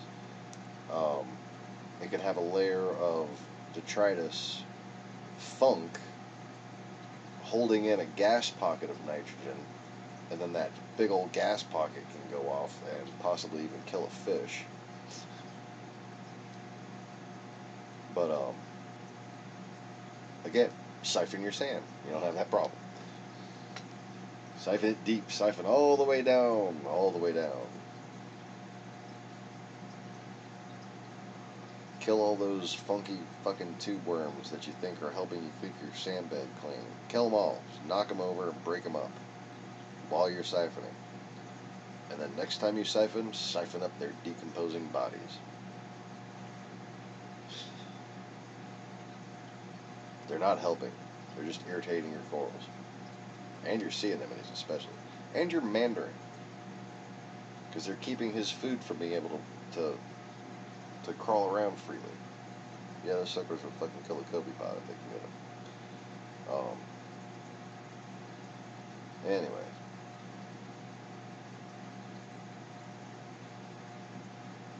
So what happens when you don't siphon the sand? The nitrate builds up. And you start seeing algae everywhere, right? Your caulerpa can't keep up with that kind of abuse. You'd have to have a bare bottom tank that relied on chaetomorpha in a big, big ball with very high quality lighting.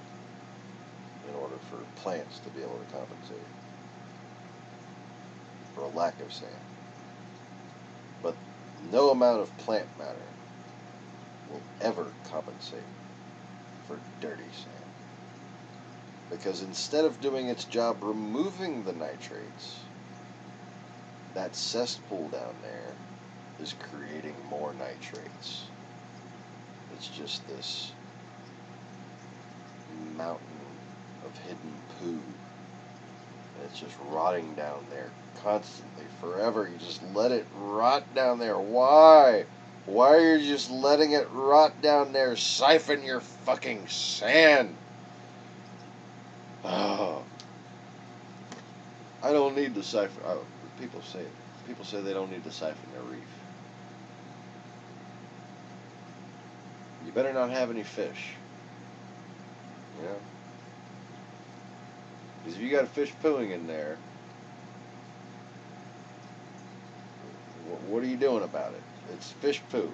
It's got to go somewhere. It doesn't just magically disappear. It's fish poo. It can decompose to a certain point, but eventually, you know, either you got to plant a field with that fertilizer, or you got to shovel it out of the barn. Okay?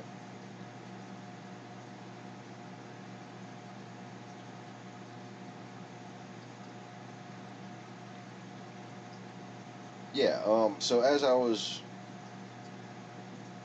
trying to demonstrate on the live stream with the water changes the other night, you're using the water that you're siphoning out, and that big cylinder right there slows down the velocity of the overall siphon so that you can kind of bend the hose and pause it and let the sand fall down, so the sand gets cleaned inside of that cylinder while the water's flowing through it. And then you drop it back down, and then you go to the next spot. It's a lot less complicated to siphon gravel, like in a freshwater tank or goldfish tank or something like that, because the rocks are much bigger.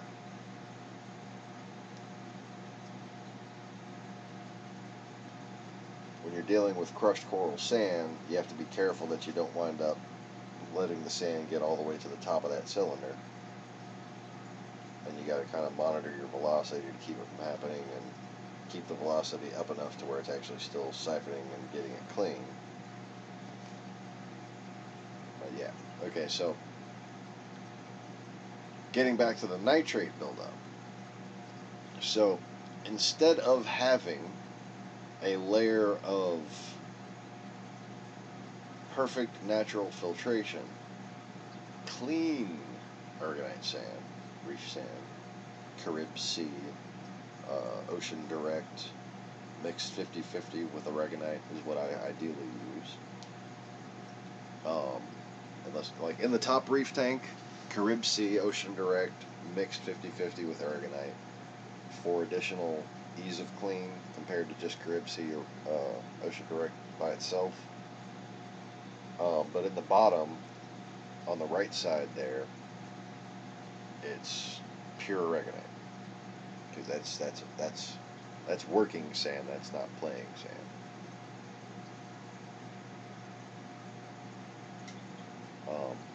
Except for the 3 big ass Narcillurus snails that are down there. They certainly like to play in it. And they're my last line of defense for rotting food, basically. So,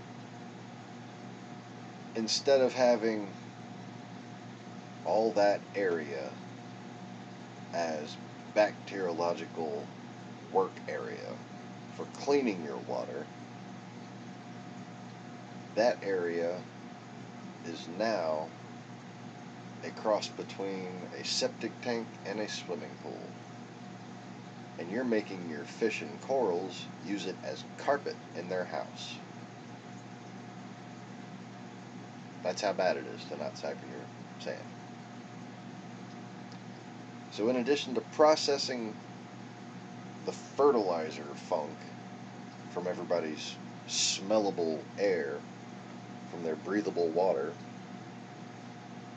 you have that much area adding to the problem.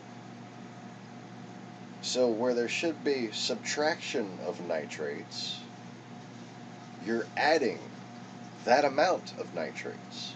You're adding as much nitrates as you could be removing. And that's why a big ball of chaetomorpha, or any amount of caulerpa, any amount, cannot keep up. Because guess what? If you have even Mexicana or Perolifera like I have, you're probably not going to siphon that sand either, are you? And they need, caulerpa needs the sand to grow.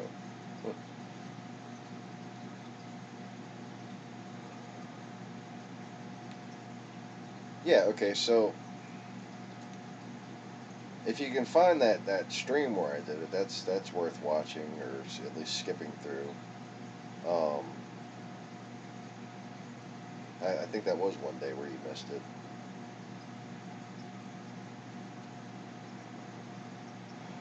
How I changed my water, something like that.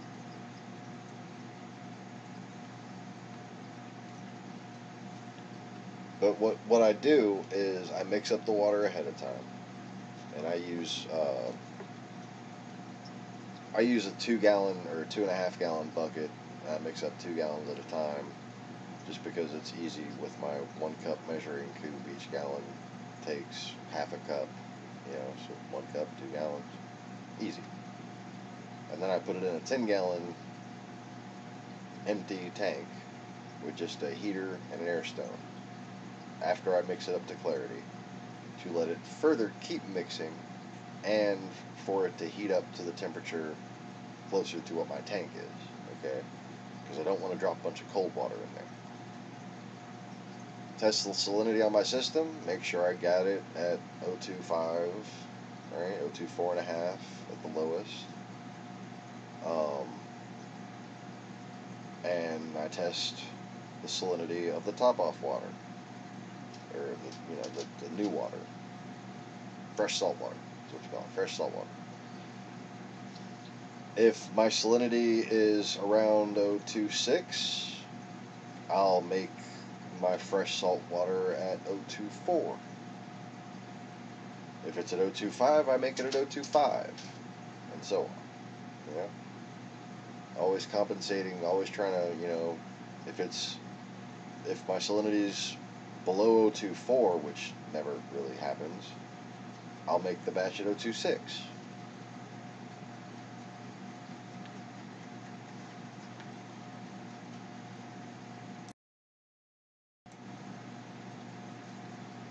So,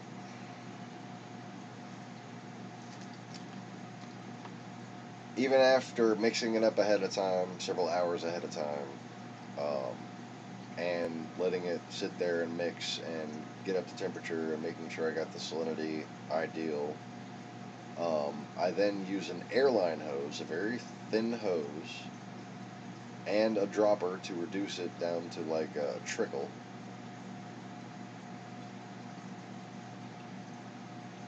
Not necessarily a fast drop, I mean a trickle, a good solid stream, a piddle.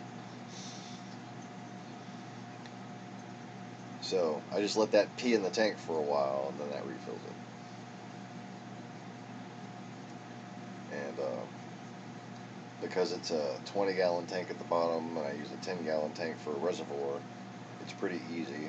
If I, take 6 inches of water out, I need to put 12 inches of water back. Basically is how it goes, with a little bit of margin for the rock structure as it gets lower. So anyways, back to the nitrates. Nitrates react with the carbon dioxide in the tank and consume calcium and carbonate.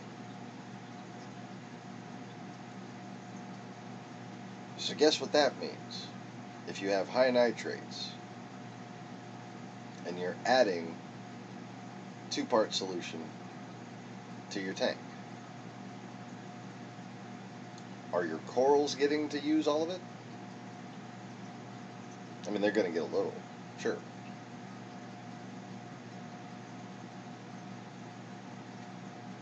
You're basically, because you don't siphon your sand, and you have this constant nitrate level,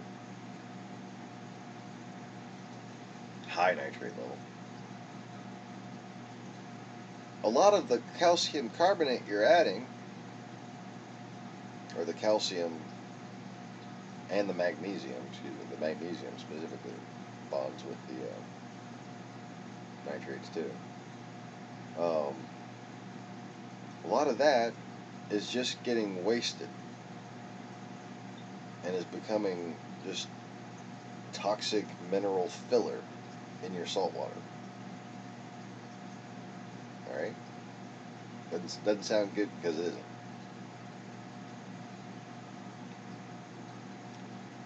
So when you have a nice clean sand bed and your nitrates are constantly getting removed by the sand bed and your chetamorpha combined, they're like Captain Planet, you know? And your 2-part solution actually gets to stay in your water, and your corals get to consume all of it. And you can get away with using small amounts of 2-part just because you siphon your sand. And then your trace elements never become an issue because you have to replace that. I mean, anytime your sand looks dirty, you need to siphon it, whether it's once a week, once every 2 weeks. But you better have a good protein skimmer to go beyond 2 weeks. Shit. You better have a really good one to go a month or more.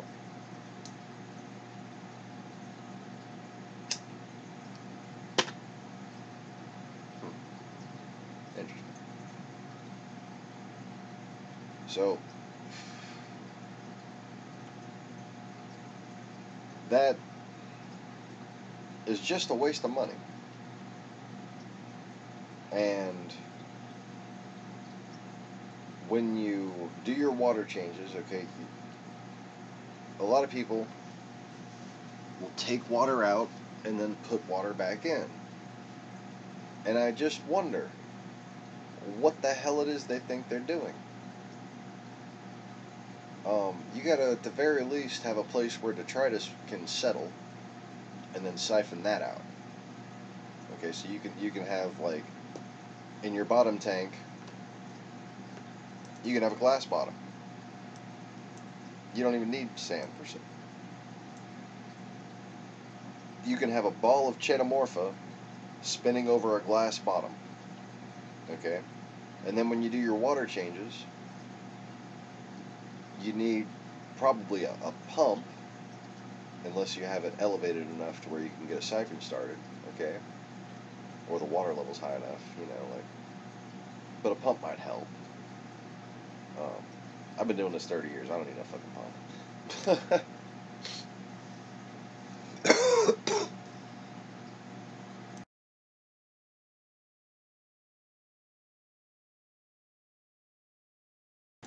Excuse me. So if you put, like, my angle, okay, let me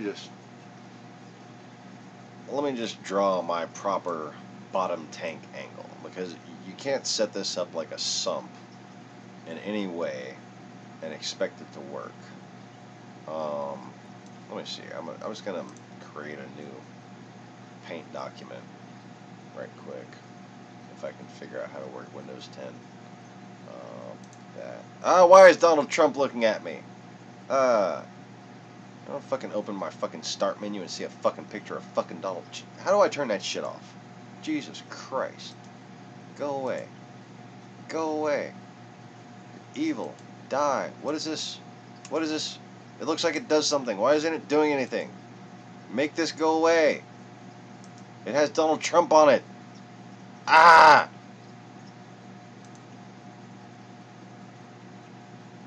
it doesn't. No, it does. It does. It still does. Look at that. Look, you can see part of his face right there. Okay, why?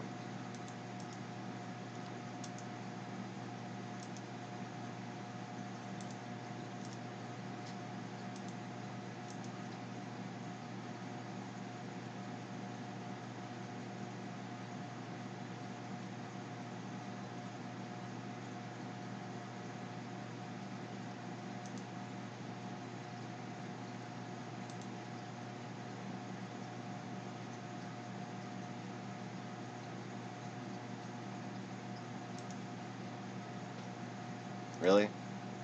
I don't want this whole thing. I don't want the whole thing. Go away. Just, what is all this shit? Just need one little fucking list of things. I just need a start menu. I don't need a fucking app store to open up on my start menu. Ah! At least I got rid of fucking dumbass Trump's face. Trump's ass dumb face. Anyways. So. Alright, Max.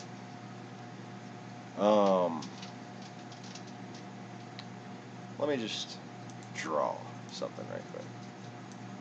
Just want to draw your basic tank shape, okay? Just a fucking tank, alright? Now, over here, you might have your return pump, and, you know, that's fine. You know, I don't have a problem with that. It's okay with me if you have a return pump. Bless you. I approve of your intentions. You shall pass. And I don't know why I'm babbling about that, but I found music for a second there. Moving on. So here's another return pump for you. It's got a little like that. It's got like some little slots for flow and the flowness and the flowses. And that's just looking more horrible the more I try, so I'm just gonna undo all that. Just gonna undo all that. And now I'm feeling OCD, so I'm gonna use this stuff.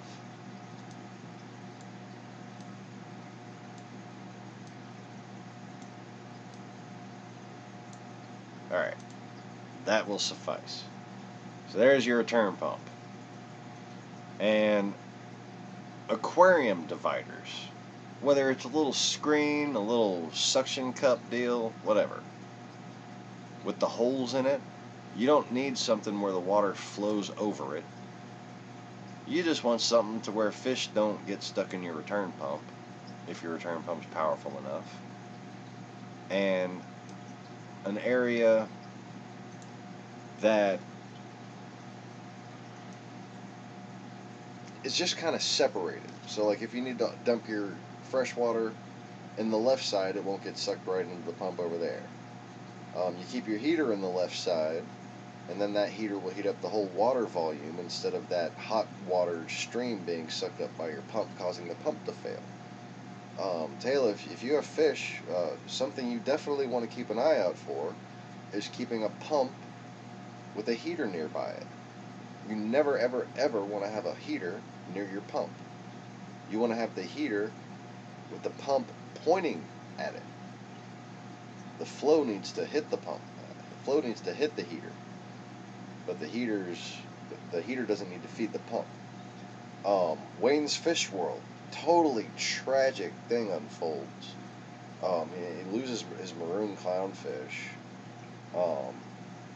And he was so attached to it too. I feel so bad for the guy. Like, I want to give him a hug. My wife and I both wanted to give him a hug when we saw that shit. Which, you guys, feel free, and I'd consider a huge personal favor to go on the other fish channels and talk about my fish videos, because I've got 30 years of experience, and I think I can help a lot of these guys out. A lot of them are really smart, really well researched, but there's some things that only experience teaches you, you know? And one of those things I'm about to show you right here.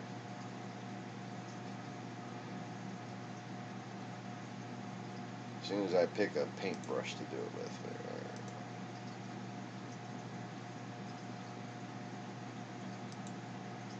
Alright, so instead of having your plumbing come down, you know, from behind your tank in 3D, it would just be coming down like this, right? And you want to have, you'd have an elbow pipe right there, and then you'd have like maybe some filter socks or something, right? And then you'd have your protein skimmer over here, and your return pump, or technically you'd have your filter socks over here, hanging on a little piece like that, and on the edge. Okay. None of that shit. In this chamber over here by your return pump, great place for an internal protein skimmer, or a hang on the back protein skimmer. If you have the room, put one back there out of the way hidden, or you can put a Tunzi, something like that, in there in that chamber. Okay? So let's make that look a little more protein skimmerish, shall we?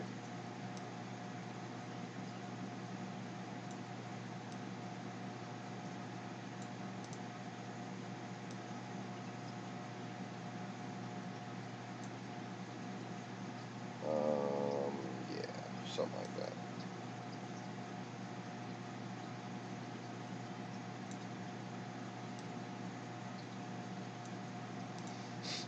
There we go, that's an intake and a pre-filter, sure. Why not? Alright. So instead of having your plumbing going into some filter socks, taking the plankton out of your water, which again this applies to low budget, live feeding, small amounts of fish, not giant systems where you need filter socks, where you need fucking sumps, where you need giant protein skimmers. What you're looking for is how to use the plants as efficiently as you can. I see you. Oh, that was an accident. Ah, shit. That was also an accident. Then to select and jog this guy over just a little bit. Because what you're going for is a square, okay? But the square doesn't start from that plumbing right there. Let me just map out a representation of the square right here using a rounded square.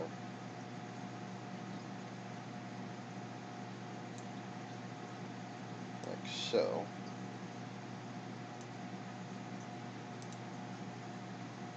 So there's your target area, alright? And what you're going to have in there is I have some chaetomorpha. I don't have my plumbing is not ideal. I mean, I've literally done, like, I've made do and kind of, I'm really not pleased with it at all. But what you want in most cases these days is going to be a big old ball of chaetomorpha. Okay? So you got this ball of chaetomorpha in there.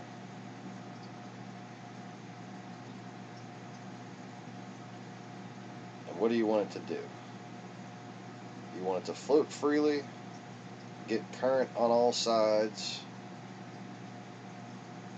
and above all else, you do not want it to get sucked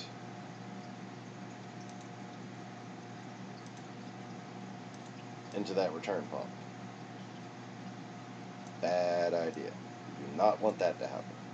Okay? So, simple solution, taking advantage of what's there already.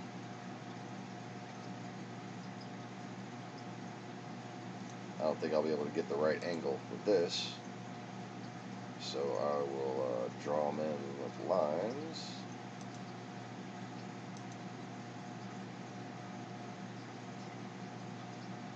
Instead of going into your filter sock, you want your plumbing to come down like so.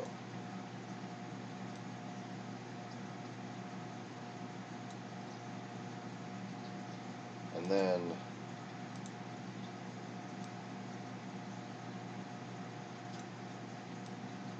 oh no, that's not going to work either, is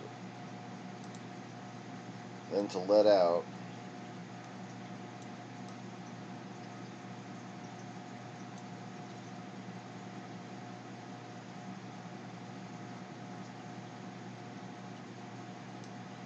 at an angle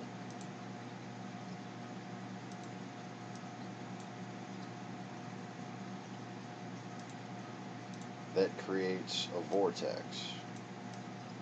Okay, so the water comes out like this, hits against this wall, goes that way, hits against that wall, turns, goes that way, and so on. So you have your vortex right here. So that chaetomorpha will sit on this side, again, not getting sucked into the return pump,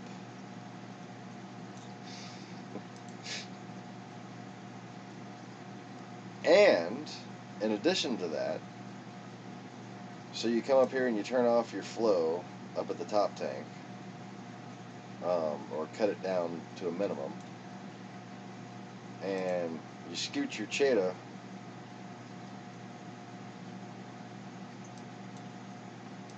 over this way. Okay? Very slowly with a chopstick. Okay? Then you come down there right in the middle of where that vortex is, and guess what there's going to be? Especially if you have glass bottom.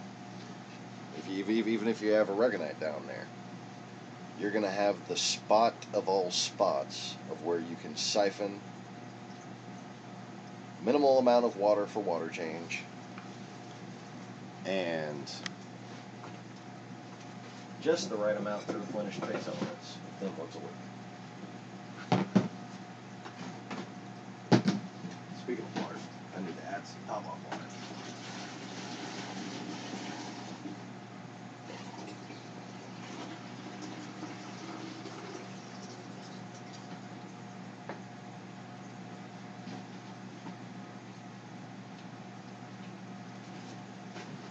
Okay. This is going to take a second.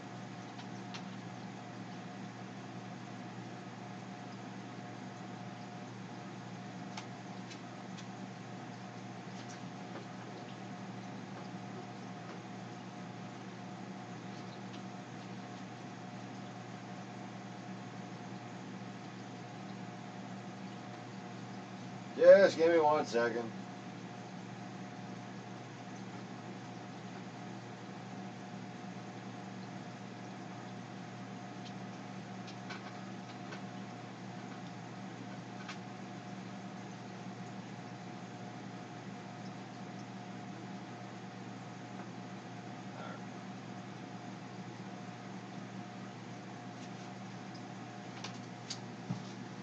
So, I guess I should have took away the fucking image right there. You could have seen what I was doing better. Sorry about that. But moving on. Alright, so glass bottom, you're gonna have a little just detritus buildup right there in the bottom of that vortex. It's gonna work perfectly. But the best thing is that Cheta is gonna be sitting there spinning around, and any uneaten food, even strands of fish poo, instead of decomposing, they're gonna get caught in the Cheta. So they're going to be surrounded by something that can consume the nutrients as it decomposes, if it does decompose. But also, in Cheta, you have starfish, bristleworms, and copepods galore. And they crawl around all through that big ball of Cheta, and anything that gets caught up in there, it eats. So basically, that's a natural filter media that cleans itself. And all you have to do is sit on it and rotate. I mean, all you have to do is use your penis. All you have to do is arrange your plumbing like so.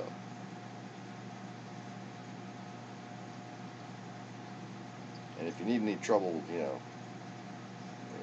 if you need some pipe laid, never mind.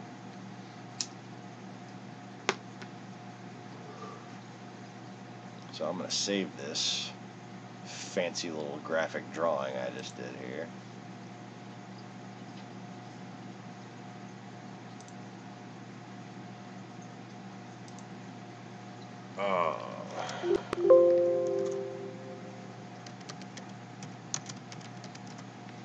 Oh, did I just save it as a PNG? Oh, for fuck's sake. Anyways. So, that's your basic theory behind a cheap bottom tank sump. You don't necessarily need to have Cheta in there. You can have many different types of macroalgae. You can have a nice planted garden down there.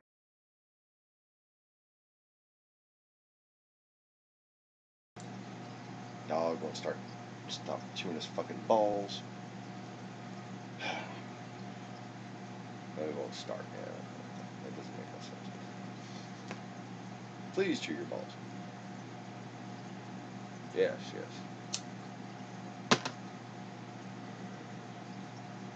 So anyways, you keep your siphon, you keep your sand clean in your top tank, if you have sand up there. Otherwise, you need to siphon out whatever stagnant spots your rocks create that food actually settles. You don't let detritus build up in a bare bottom tank. That's the whole point of having a bare bottom tank. But otherwise, you need to siphon every bit of sand that you have access to. Once every 2-3 years tops, you need to move your rocks and siphon the sand underneath them. You can kind of lean some back and use the siphoner to suck the sand out from underneath stuff, but sometimes just filling an ice chest with water and putting your rocks in there and going to town is just the best way to avoid what they call old tank syndrome. But anyways, that can be really, really a big pain in the ass. And in some cases, if you have multiple stacks of rocks, you're much better off doing it one rock at a time. But if you have one interconnected stack of rocks like I do, I'm going to need to fucking pull them off, and that's going to suck. So that's why I'll probably use the lean back method. But then there's also other creative ways that you can try to siphon underneath your rocks. Hi, baby.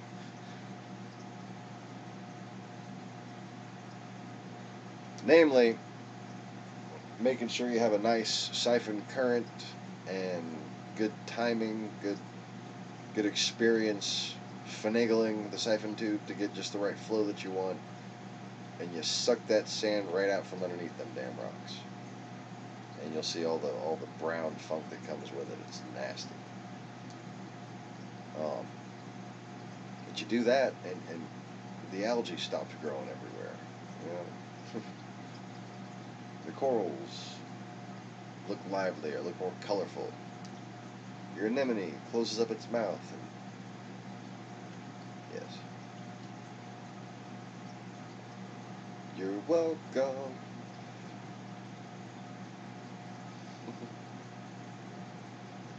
Yes, we're all scarred for life now, thank you.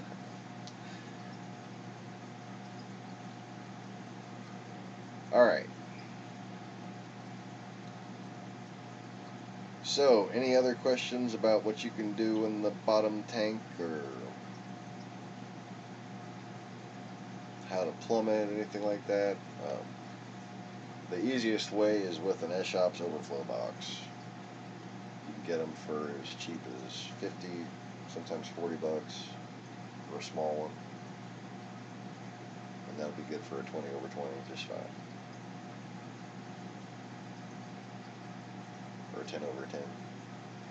Or even a 29/20.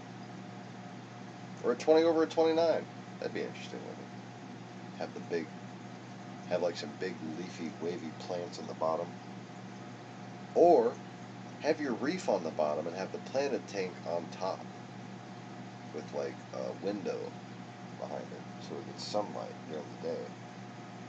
And then you only have to run a light at night and get 24-hour light on the fuse, eating up the nitrates all the time.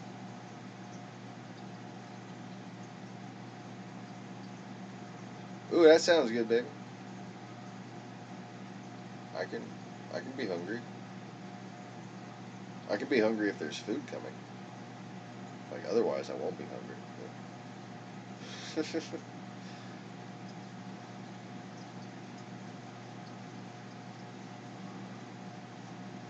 So yes, there you have it, folks.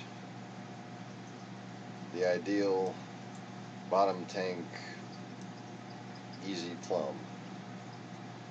No need to buy filter socks and all that good stuff for a small tank with just, a few small fish. If you don't got a big old Nassau tang shitting in there, you don't need filter socks,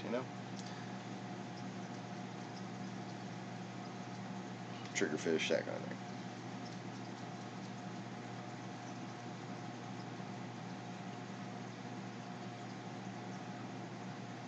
Yeah, anytime, baby. I'm ready for you.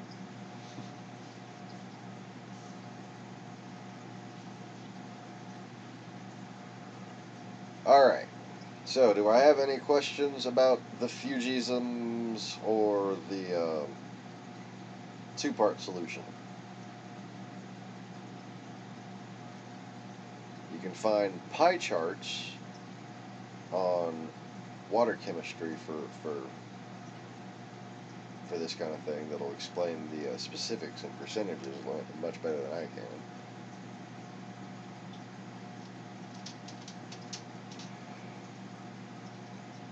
And speaking of those other components, there's a couple of trace elements or minor elements that often go overlooked, completely unappreciated even by the manufacturers of two-part solutions. And those are the potassium compounds and the iodides.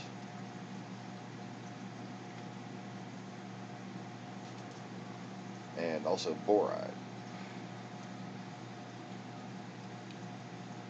And those just happen to be in that third container right there. That's a white powdery substance.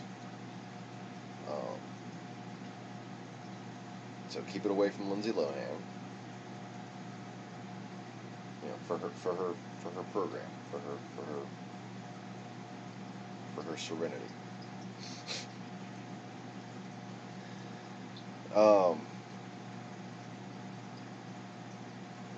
And it is designed to not only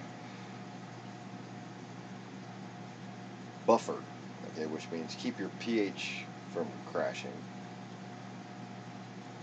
but it also provides these potassides and these iodides, borides, right? In fact, let me get this canister here.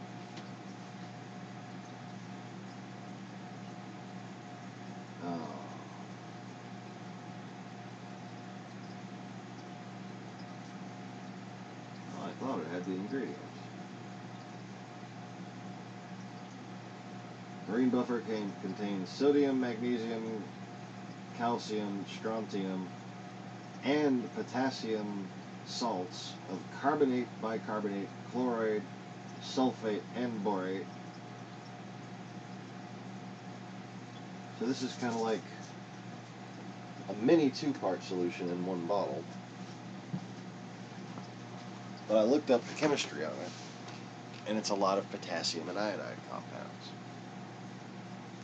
I like potassium. Corals like potassium. Anemones and clownfish really like iodide compounds. So, there's this other thing called calquager that people use often instead of a two-part solution. It adds calcium and alkalinity to your fresh water. Okay? But it's kind of a harsh chemical and can burn your skin. And there are many other drawbacks to using it, like, for instance, that auto top-off line would get crusted up with calcium and have to be cleaned. Marine buffer and reef buffer are alternatives to this. I use marine buffer simply because I'm experimenting with the potassium content, and also as a means to use less of the two-part solution. So what I do is one day I'll use the two-part solution and I'll use fresh water by itself, and then one day when I don't use the two-part solution, I'll add about half a teaspoon of marine buffer to a gallon of fresh water, top-off water. So when you're talking about top-off water, Max, that's the fresh water that you add to the water to keep the salinity even. Okay, so fresh salt water means newly mixed up salt water, or newly mixed up salt water. That's different. You don't call that top-off water. Your top-off is how you compensate for evaporation and keep your salinity steady. And my shit just went red, so I'm probably going to have to repeat all that.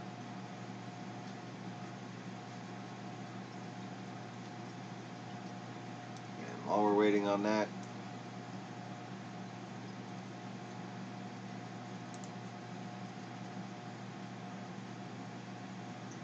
to come back to us,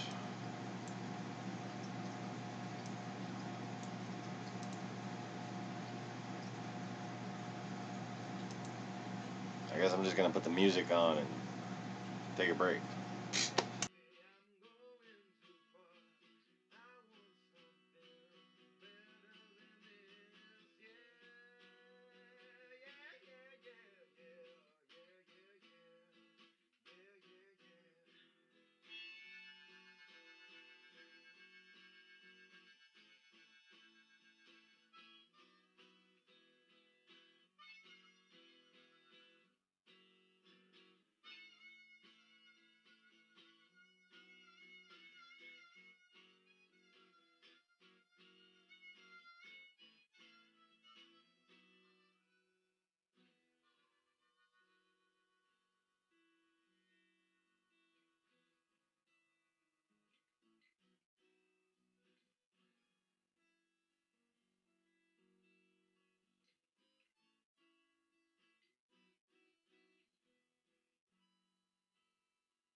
Oh look, it's back. Anyways. Okay, difference between top-off water. Top-off water, you got to use that term very carefully. That refers to the fresh water that is added to your tank to compensate for evaporation. So as the course of the day transpires, I like to have a drip that directly replaces the water at the rate that it evaporates so that my salinity maintains a constant rate. Now the level of my water is still going to go down slowly but surely, and that's why I don't like auto top-offs.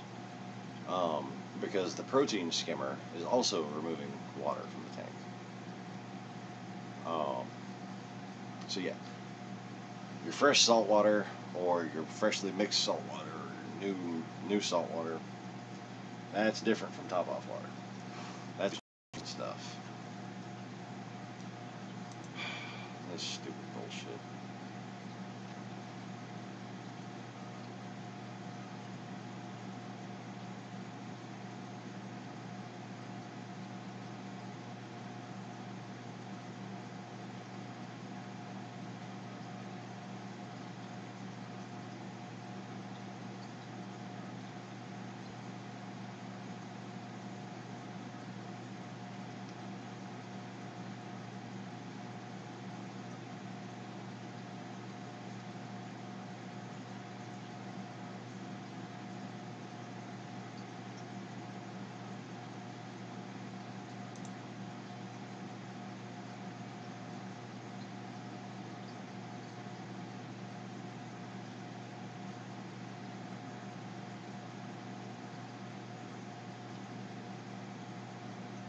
Yeah, this is really annoying.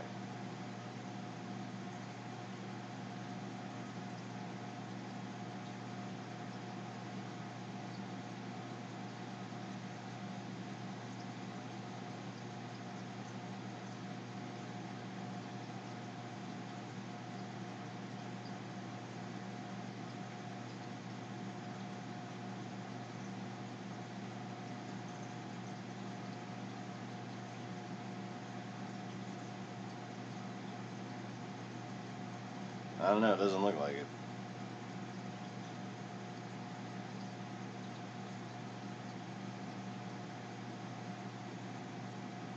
High CPU usage detected.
So, is it actually fucking back?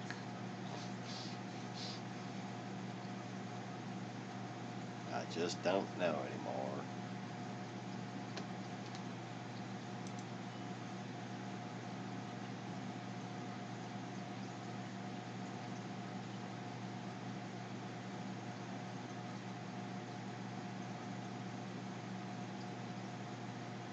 So,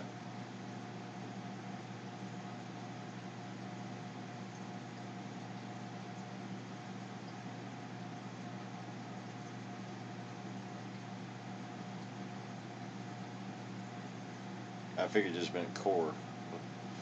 Yeah.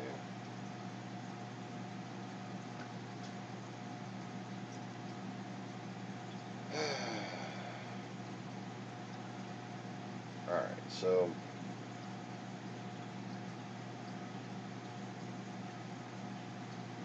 I forgot what the hell I was saying. Protein skimmers take additional water, so that's why I don't like auto top-offs, because they keep it at the same exact level, so eventually it's getting more fresh water than it's supposed to. So if you have a really active protein skimmer, you might want to top off with like slightly brackish water or something if you have an auto top off. I don't know. I like just setting up 1 gallon at a time, or whatever the daily amount is at a time, with a dripper.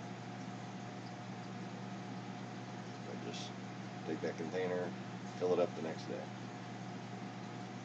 Keep the dripper the same. And as long as the water level in my tank is on, and the sump is only slowly falling at the rate at which I'm pulling water out for, cleaning food and stuff, and the protein skimmer. Just gotta kind of guesstimate. And as long as your salinity's staying rock solid, then you're doing a good job guesstimating.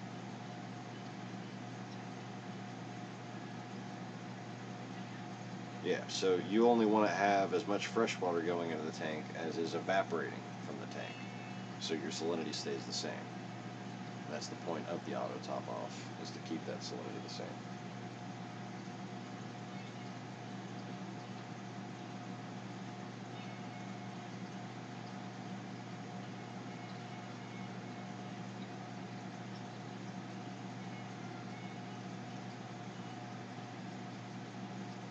So basically, I want to find my daily evaporation rate. For me right now, it's a gallon per day I evaporate. And then I set my dropper on to drip that amount out over the course of 24 hours if possible.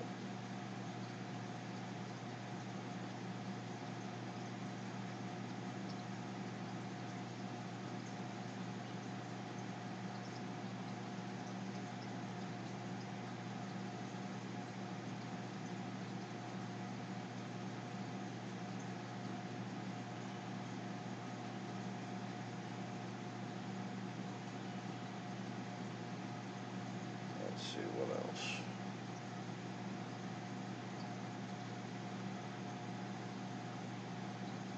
So there's pH is the other issue. Your 2-part solution helps you maintain your pH, which typically is the actual overall alkalinity of the water.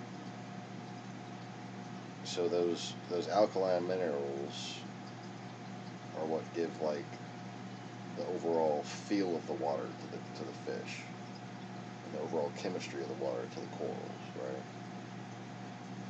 And you don't want to add fresh water without buffering your tank, because basically you'll just be slowly dropping your pH. Another thing that drops pH is carbon dioxide, just like from you breathing in the house, or especially from smoking cigarettes. And to compensate for that, not only do I filter the air that goes into my air pumps and my protein skimmer, which only helps a little bit, but still helps. But also, see how those bottles are squeezed? You don't want a lot of carbon dioxide getting stored with your with your supplements, because then it's just going to react in the bottle and reduce the potency of your supplements. So I try to squeeze out all the air from the top of those bottles, keep it nice and fresh. Alright, so Maximo asks, but yeah, the water evaporates and the salt doesn't. Exactly.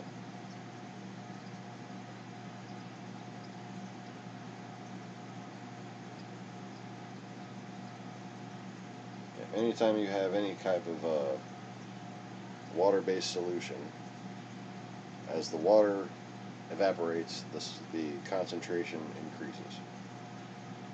And that's exactly what happens with salt water.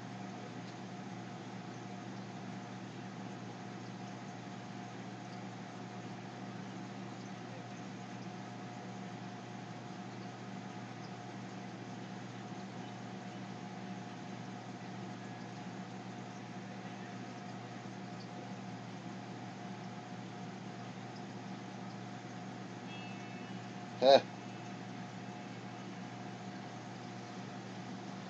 Alright, so I'm going to set up the camera to where y'all can see the fishies. I'm going to take a break because Murphy's is here. So, hopefully it won't mess up and be buffering again.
So, Kira apparently thought I was starving to death and brings me these 2 gigantic fucking hamburgers.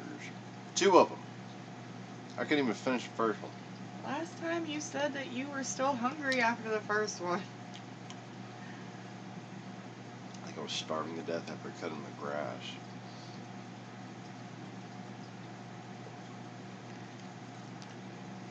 Well, at least I take care of you. Better to have It was more delicious. food. I just don't have much appetite yet today. Well, I wanted to take care of my Mer, and I missed you.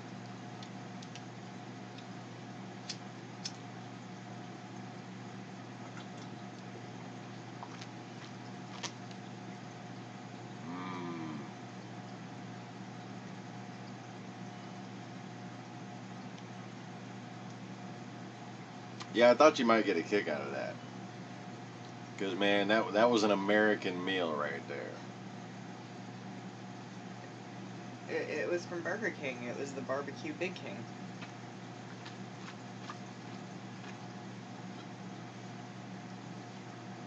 You see, I do my job sometimes. Keep in bed enough to talk to you people every day.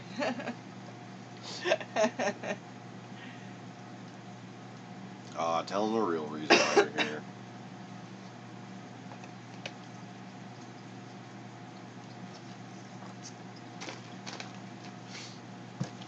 Come on. She's like, she played innocent. She here because the internet's down in her office. Look, most of my job consists of using the internet, so without the internet, I am kind of screwed. And, yeah. What's she supposed to do at work if she can't play on Facebook all day? I don't even use Facebook. I'm kidding. I like the clerk's office website.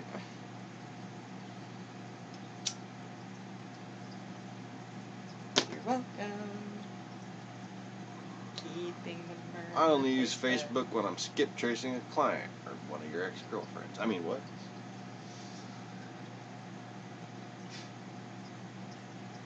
No, I got most of them under wraps. Yeah, you already helped out all the bail bondsmen find them. Your exes? Yeah.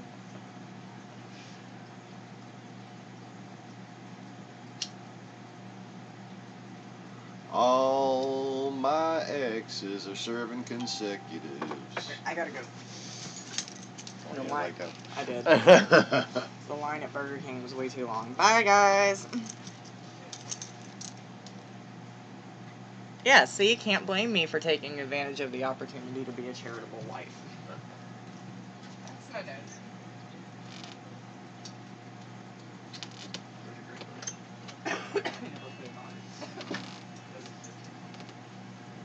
I love it.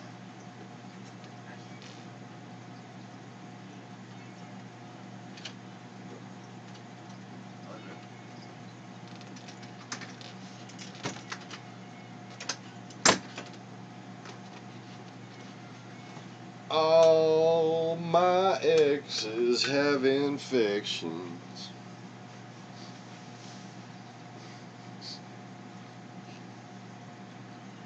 Alright, so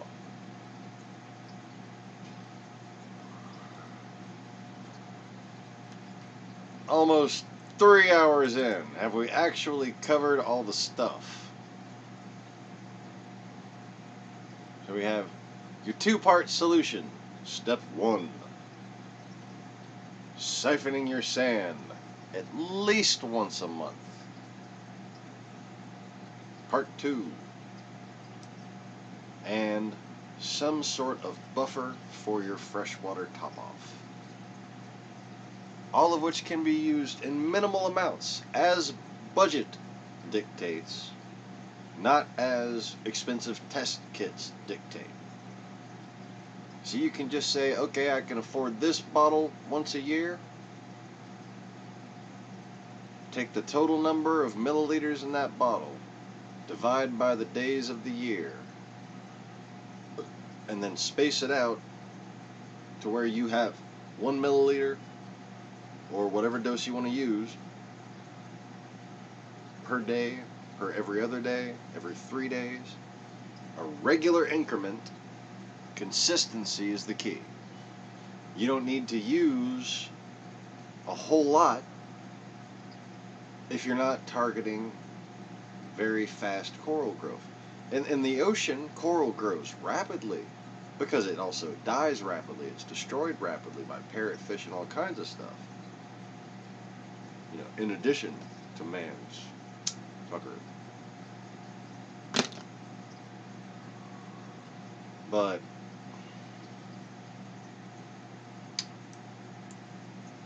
let's see, where's my icon for the day? Where's my icon?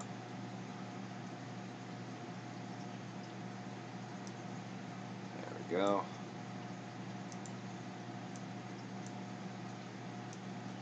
It is 3 parts here. You can keep anemones, SPS, soft corals, hard corals, mushrooms, red gonopora, glove polyps, organ pipe coral, candy cane, zinnias, euphyllias.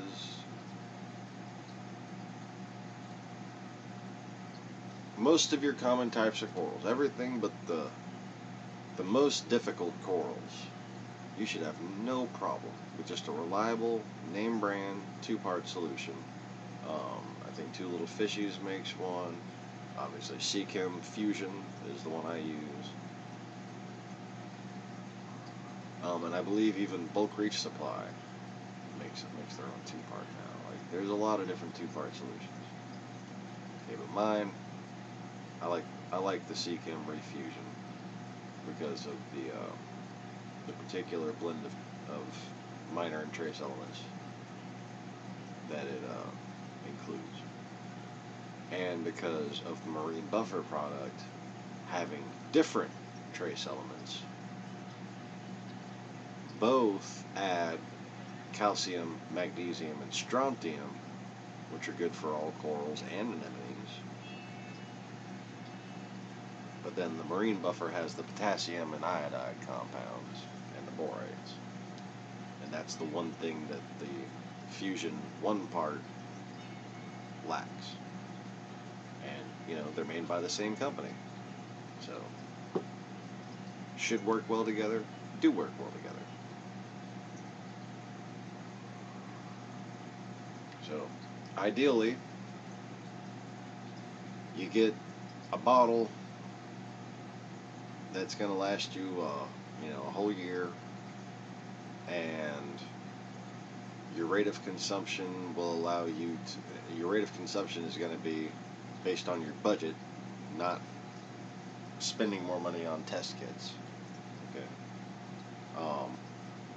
If you have a big system, you need test kits. If you have a little system, you need basic test kits, not like individual trace element test kits, alright? And you need to add a calcium alkalinity regimen that's going to be consistent over a long period of time, and your corals will grow to that level. And you know, what they grow over will be deposited and gradually leach back into the water. It's a very stable cycle that you can get by not trying to grow your coral rapidly. Okay, that's when you get taught how to maintain calcium and alkalinity by these other reefing channels that are specifically reefing channels, and that's all they do. And they have very, very nice, expensive tanks. They're trying to grow their coral rapidly. Okay? If you're not trying to grow coral rapidly, the only test kits you need to worry about are your nitrate and your phosphate. You shouldn't have nitrites. You shouldn't have ammonia. You need to, like, seriously just do water changes and stop adding shit if you got those problems. And don't do your water changes too frequently. That can upset the balance of your tank too. No more than once a week. Every 3 days tops in an emergency, yeah? But in an extreme emergency, if you're changing water every day, you're at the point where you're trying to avoid some kind of massive die-off. Those kind of situations do arise. It's not like they don't exist. But anyways.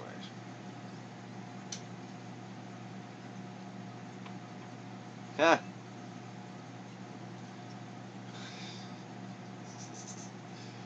Gonipora, not gonorrhea. I know. Say the same thing.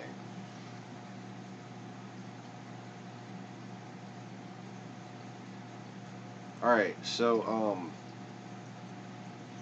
the Raven, I don't have, like, the fucking energy to, like, sit there and... I don't even think I have the whole thing memorized anymore.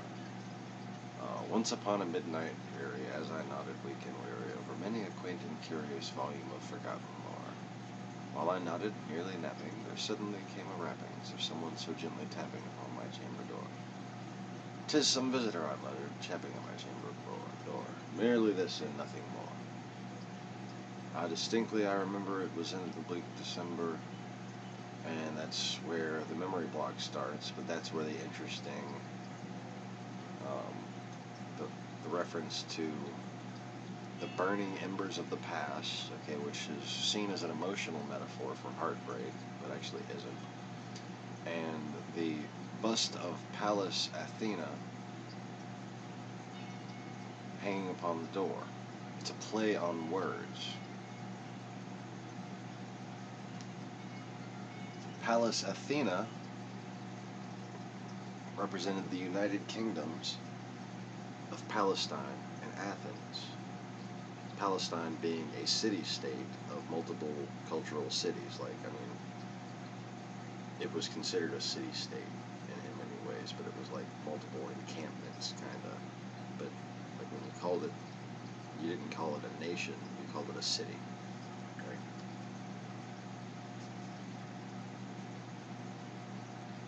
And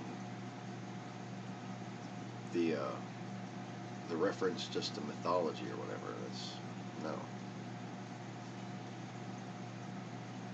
It's kind of, like I said, a play on words, and basically meant to disguise the story of the truth that's hidden in there, that relates to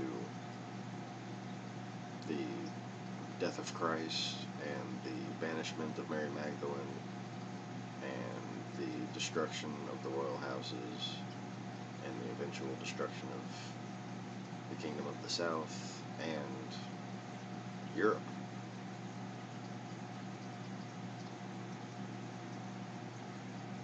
So yeah, Shakespeare strikes again.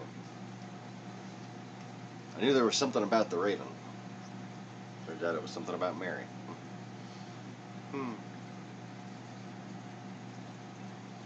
And on that bombshell, it is time to end the broadcast. Let's call it a broadcast, shall we? Broadcast! Yeah. Bye-bye.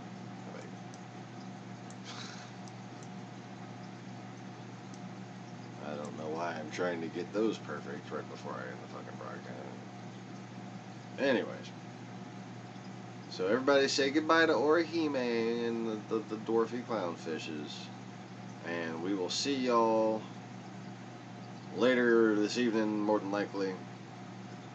Thank you, everyone who joined me. Thanks for all the questions and helping me stay on topic, Max, as always. Please click the like button, everyone, and make sure you're subscribed. Check your subscription if you are a subscriber, because your subscription may just disappear for no reason whatsoever. Excuse me. Also, the notification bell is supposed to tell you when the podcast happens. So make sure that's checked in case it decides to work. Thanks again, everybody. Have a good day.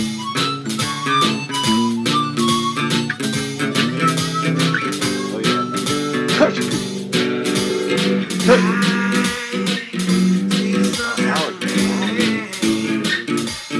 Takes my pain back to a place I don't understand.